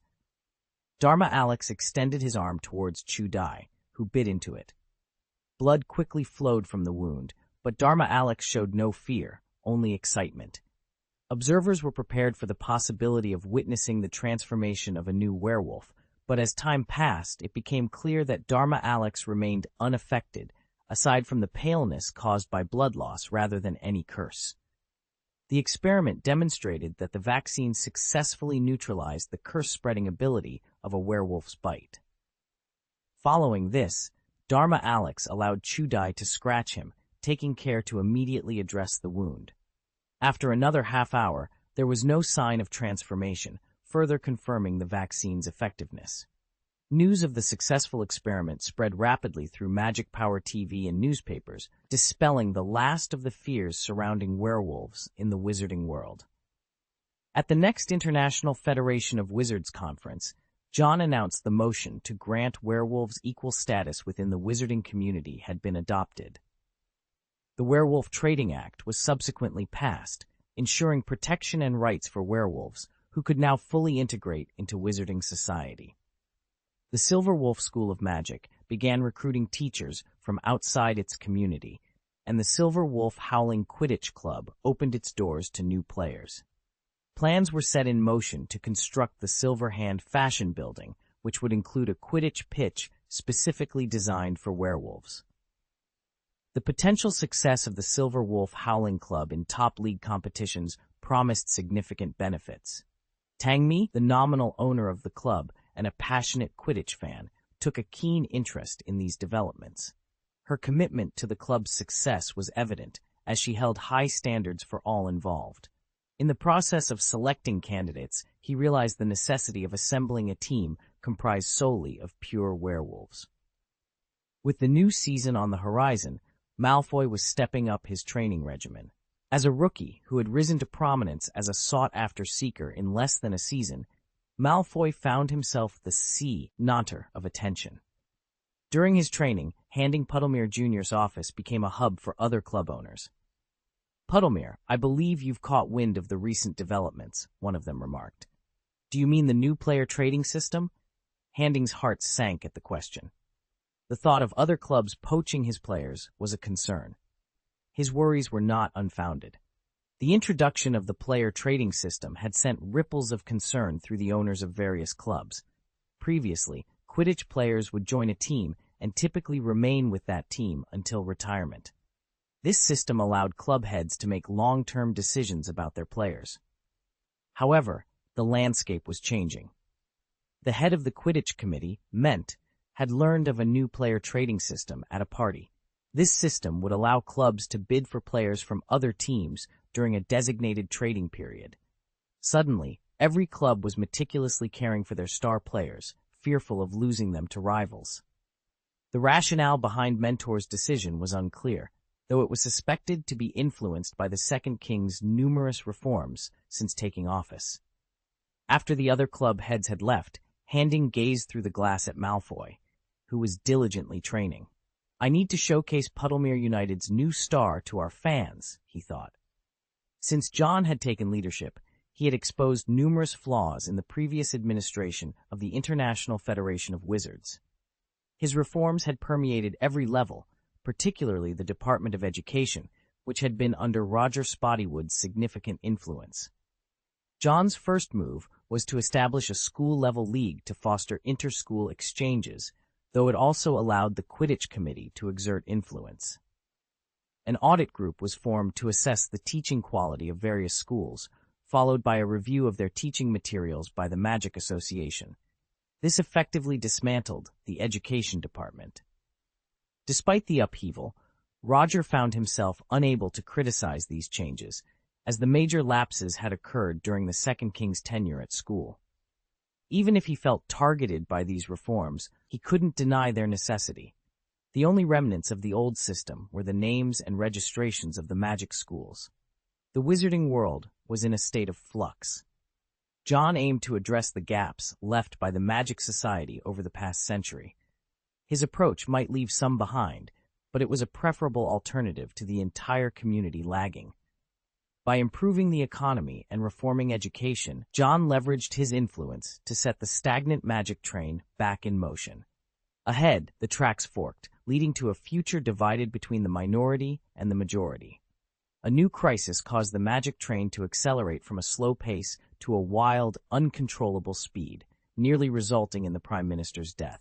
Chapter 719, Encounter in London, the Prime Minister under attack. In an unprecedented turn of events, the Prime Minister of the United Kingdom found himself embroiled in a violent attack. It was a scenario that sent shockwaves through the corridors of power. Mycroft, a man known for his astuteness, was momentarily seized by panic upon receiving the news. Despite the Prime Minister not holding the symbolic stature of the Queen, his importance in the political landscape could not be understated. In a monarchy where the royal family has increasingly distanced itself from political affairs, the attack on the Prime Minister prompted Mycroft to rapidly assess the potential aftermath. He considered the possible involvement of terrorist organizations or foreign nations, the implications for his current projects, and the broader political ramifications. Once it was confirmed that the Prime Minister had narrowly escaped harm, Mycroft hurried to the site of the explosion. The square in London, typically bustling with life, was now a scene of devastation. The attack had left surrounding buildings damaged, and the media was ablaze with coverage, despite government efforts to manage public perception. From eyewitness accounts, Mycroft pieced together the events. A human bomb, dressed bizarrely, had not specifically targeted the Prime Minister, but aimed to incite chaos. The Prime Minister's bodyguards had attempted to intervene, but were effortlessly dispatched by the assailant wielding a stick, leading to an explosion. Over 50 people were injured, and 1 life was lost. Mycroft deduced the attacker was a wizard. Upon meeting the Prime Minister, who was still reeling from the shock but striving to maintain composure, Mycroft was greeted with a request for good news. However, he had none to offer. Placing a golden pendant found at the scene on the table, he revealed the magical nature of the attack. The room was cleared for privacy as Mycroft elaborated on the involvement of wizards, suggesting the existence of a faction opposed to the attacker's group. The Prime Minister, grappling with the revelation, demanded a full briefing. Mycroft admitted his knowledge was limited, but proposed a strategy to compel the opposing wizards to come forward. He reasoned that if these wizards were indeed opposed to the attacker's actions and did not view the government as an enemy, they would have no choice but to reveal themselves. Mycroft set a deadline, 70 hours. If the wizarding community did not respond within this time frame, the government would have to assume a hostile stance. The implication was clear. Failure to engage would be interpreted as an act of war. 2 hours had passed since the attack, and the clock was ticking. Mycroft warned that if the wizards remained hidden, the government would be forced to take drastic measures. The potential for a conflict loomed large, with Mycroft and the Prime Minister preparing for the possibility of declaring war on a hidden enemy. The stakes had never been higher, as the safety of the nation hung in the balance. In a time of looming national crisis, the Prime Minister received a somber warning from Mycroft, urging him to prepare for the imminent threat of war. The gravity of the situation was not lost on him, and he acknowledged the need for readiness with a grim nod. Meanwhile, at the Ministry of Magic, Percy Weasley was promptly informed of the escalating situation. Without hesitation, he dispatched agents to search for the saints nearby and communicated the urgency to John through his badge. As Percy awaited a response, a golden thread materialized beside him, signifying the opening of a communication channel. John emerged, his expression grave, a stark contrast to his usual demeanor. The saint's original target was not the Muggle Prime Minister, Percy revealed, his voice heavy with concern. His involvement was merely coincidental. John pondered the tense atmosphere enveloping the Muggle government. Prepare yourself, Percy. It's time we initiated contact with the Muggles. The The dire circumstances necessitated a departure from their tradition of secrecy. The wizards could no longer afford to be perceived as indifferent or hostile by the Muggles. Percy acknowledged the gravity of the situation, mentioning the existence of a Floo network connection to the Prime Minister's office within the Minister of Magic's office. However, John dismissed the idea of using the Floo network for their meeting. "We must approach this differently," he insisted, aware that flaunting their magical abilities could further strain relations. They decided that Percy, accompanied only by Penelope Clearwater, would undertake the delicate task of negotiating with the Muggles. As night descended, the Prime Minister sat in his office, the fireplace casting a warm glow. Suddenly, a face appeared within the flames, startling him. Percy's voice emerged from the fire, seeking to reassure the Prime Minister of their peaceful intentions. "Who are you, and what happened to the previous Minister for Magic?" the Prime Minister inquired, his tone laced with caution. Percy responded with a somber tone, "I regret to inform you that the former Minister for Magic perished in an attack. We urgently need to discuss the future of our world." "Why not meet in person as before?" the Prime Minister suggested, moving closer to the fireplace, his bodyguards poised to intervene if necessary. "We wish to proceed with courtesy," Percy explained, proposing that the Prime Minister choose the meeting location. This gesture of respect convinced the Prime Minister to agree to the meeting. That night, the entire MI was mobilized to secure a meeting venue. As rain pattered outside, the Prime Minister arrived under heavy guard. He waited patiently, the ticking clock marking the passage of time until midnight. At the stroke of 12, a knock on the door signaled the arrival of Percy and Penelope. "We have an appointment," Percy stated with solemnity as they were admitted into the room. The presence of wizards was a nerve-wracking affair for all involved, with seasoned fighters instinctively reaching for their weapons. "Hello, Mr. Prime Minister. I am Percy Weasley, the Minister for Magic." Percy introduced himself, extending a hand in greeting. The Prime Minister reciprocated the handshake. "This is Miss Penelope Clearwater, representing the Muggle Conciliation Committee of the Ministry of Magic," Percy continued, introducing Penelope to the Prime Minister. Representing the Ministry of Magic, Percy and Penelope extended a gesture of goodwill towards the Prime Minister, who scrutinized the young man claiming to be the Minister for Magic. Despite Percy's youthful appearance, the Prime Minister recognized that youth did not equate to incompetence. "The government has always maintained contact with the Ministry of Magic," the Prime Minister began, signaling the start of a crucial dialogue between the two worlds. "In the realm of magic, we have also taken measures to conceal certain matters," Percy began, his tone grave. "I'm aware that the Ministry of Magic has recently undergone significant changes. Our presence here today is aimed at rebuilding trust and addressing the crisis that has arisen between our two worlds." "Crisis?" The Prime Minister interlaced his fingers, a gesture of concern. "I require a detailed explanation." Percy nodded, understanding the gravity of the situation. "The wizarding world is facing a crisis. A faction of extremists, self-proclaimed saints, have launched attacks on Muggles, non-magical people like yourself. These individuals are ruthless and dangerously unhinged. The attack you experienced today was orchestrated by these so-called saints," Percy continued, observing the Prime Minister's reaction. The Prime Minister, recalling the day's harrowing events, responded with a stern voice. "I need more than just an explanation. I want to know the extent of wizard infiltration in our society, the number of wizards involved, and the level of threat they pose to Britain." Fixing his gaze on Percy, he pressed on. "Aren't you accountable for the repercussions of your actions? The economic damages, the terror attacks, and the subsequent fallout. There's much that needs to be addressed tonight." The Prime Minister's insistence on accountability was clear, and outside the room, Mycroft observed the exchange with keen interest. "Has anyone seen how they managed to enter?" the Prime Minister inquired, puzzled by the mysterious arrival of the two wizards in a secured area. This area was under strict lockdown, yet these individuals appeared as if from nowhere. The conversation underscored the urgency and complexity of the situation, highlighting the need for cooperation and transparency between the magical and non-magical worlds to confront the emerging threat.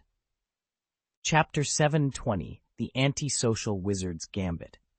In the complex world of politics and magic, strength and cunning often dictate the balance of power. Mycroft, understanding the gravity of the situation, chose not to accompany the Prime Minister during a critical meeting. This decision was rooted in a strategy to ensure that, should anything unfortunate occur, there would still be someone to activate a contingency plan. The responsibility of this plan was shared between the Prime Minister and Mycroft, making it imperative that they never be in the same location simultaneously to prevent any chance of their joint demise altering the course of their carefully laid plans. The night was restless, filled with urgent discussions and unsettling revelations. The Prime Minister found himself deep in conversation with Percy, discussing a troubling development. A group of sociopathic wizards, though small in number, had become a significant threat both in the UK and globally. Armed with weapons pilfered from various nations, their audacity knew no bounds. The defense base's recent robbery was just the tip of the iceberg, as Percy unveiled a shocking piece of intelligence. Some of you are working with that group of wizards. The notion that a high-ranking official could collude with such dangerous individuals sent a chill down the Prime Minister's spine. The theft of weapons was no longer just a matter of magical interference, but hinted at a deeper, more sinister conspiracy. What could possibly motivate someone to ally with such unpredictable elements? In order to safeguard you, we propose allowing certain wizards to offer you close protection, Percy suggested, addressing the Prime Minister's evident concern over the unpredictable nature of their adversaries. The Prime Minister, skeptical yet intrigued, questioned the reliability of such an arrangement. Percy, in a gesture of goodwill, offered assistance and information, including insights into the enigmatic world of wizards, a proposition too tempting to ignore. Ultimately, an agreement was forged. Wizards would provide protection for the Prime Minister, who, in return, would extend his support to their cause. This marked the beginning of a tentative alliance between the Muggle government and the magical community, setting aside mutual suspicions for the time being. As the meeting concluded, Percy and Penello prepared to depart. With a glance outside, they vanished with a sharp crack, leaving behind a room full of bewildered Muggles. Their disappearance, a stark reminder of the mysterious and formidable nature of wizardkind, underscored the necessity of their newfound alliance in the face of an uncertain future.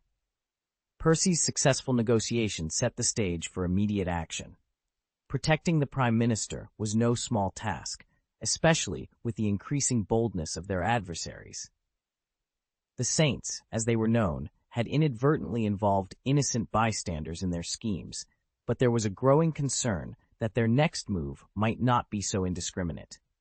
Meanwhile, John received word of the Saints' plans, a brazen assault on the Muggle world that threatened not just the Prime Minister, but countless others.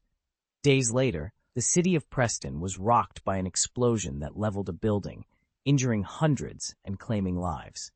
This attack, the third of its kind, plunged Muggle society into a state of unrest, with suspicions quickly turning towards the government. Faced with mounting pressure, the government was forced to acknowledge the theft of weapons from the defense base, igniting public outrage. The stolen arsenal, now unaccounted for, posed an unpredictable threat to all. An internal investigation into the defense base was promptly initiated, leading to the apprehension of the person in charge. Despite intense interrogation, the suspect maintained their innocence, but a search of their home revealed incriminating documents and financial transactions with unknown sources, deepening the mystery and the urgency of the situation. The person responsible was apprehended, dead and thoroughly investigated, revealing a surprising network of complicity within the government. Snape, through the use of legilimency, unraveled this web, extracting the information he sought from the minds of those involved. This intelligence was shared with Mycroft, shedding light on the wizarding world's structure and its intricacies. "Who do you serve, Hopkins?" Mycroft inquired abruptly during their 7th meeting. Snape hesitated for a moment, but chose not to answer directly. "Demonstrating that we are not enemies is sufficient," he replied calmly, understanding that proving a lack of hostility was all that was necessary. Mycroft, grasping this truth, scrutinized Snape for a moment longer before allowing him to depart. It was clear to him that Snape, a wizard stationed in the Seven Places, a division created specifically to handle magical affairs, did not serve the Minister of Magic. This revelation piqued Mycroft's interest, suggesting that the true mastermind had yet to reveal themselves. The role of the Minister for Magic in this scheme was puzzling. He seemed neither a mere puppet nor the orchestrator. Retreating to his room, Mycroft powered on his computer, his mind racing with thoughts. Across the country, the demand for aurors had skyrocketed as they were tasked with uncovering wizards hidden within the Muggle community.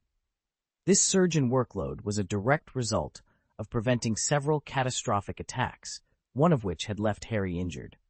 Fortunately, his wounds were not inflicted by dark magic, allowing for a swift recovery at St. Mungo's Hospital. During his stay, another auror tragically lost their life. Hermione and Ron visited Harry, their concern evident. The atmosphere was tense as they discussed the escalating situation between the Wizarding and Muggle worlds. "It will be resolved," Hermione assured. "The Ministry of Magic has established cooperation with the Muggle government." She, like many half-bloods and Muggle-born wizards, hoped for a peaceful resolution, though she dared not worry her parents with the current state of affairs. Harry, setting aside the newspaper, spoke with a determined tone. "The key is to apprehend Grindelwald. His capture would disband his followers and end this madness." Grindelwald, the ideological leader of the so-called Saints, had been spreading his doctrine of holy fire baptisms, brainwashing his followers. The Ministry of Magic was well aware of this. Capturing him was paramount. Meanwhile, John attended a meeting at the International Confederation of Wizards, where representatives from the United States expressed their frustration over the Saints' actions. The discussions highlighted the strained relations between the Wizarding and Muggle governments, with some Muggle authorities growing increasingly resentful. John intervened, aiming to quell the disputes. "This situation cannot persist. The Saints are dwindling in number, and their radicalism is costing them dearly. It's only a matter of time before they are eradicated." The Ministry of Magic had already begun to detain surrendered Saints, focusing on maintaining peace with the Muggle community until the threat could be fully neutralized. The hope was that, with time and effort, the remnants of the Saints would be completely eradicated, preventing a resurgence of the witch hunts that once terrorized the wizarding world. In the wake of recent events, there has been a glimmer of hope emerging from the Muggle society.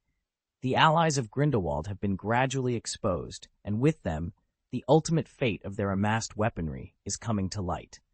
Given the sheer volume of arms, it's clear they must be stored somewhere significant.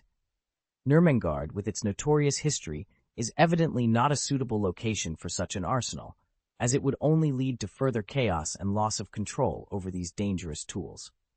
Without access to Muggle weaponry, the followers of the so-called Saint are significantly weakened.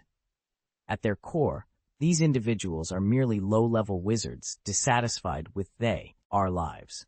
Only those lacking in wisdom would forsake a peaceful existence to embark on a perilous path that leads to certain doom. Following the meeting, John made his way to London. He found himself atop the Tower of London, where the rain seemed to vanish before it could even touch him. In that moment of tranquility, John resolved to explore an alternative strategy to hasten his efforts. Closing his eyes, he extended his magical senses over the tower, allowing the cacophony of the city's thoughts and emotions to flood his mind. Despite the overwhelming influx, John sifted through the noise with a snort of determination. The art of mind magic, he knew, was formidable. Even those skilled in occlumency could find themselves vulnerable to its influence. Nonetheless, the strain on John was considerable.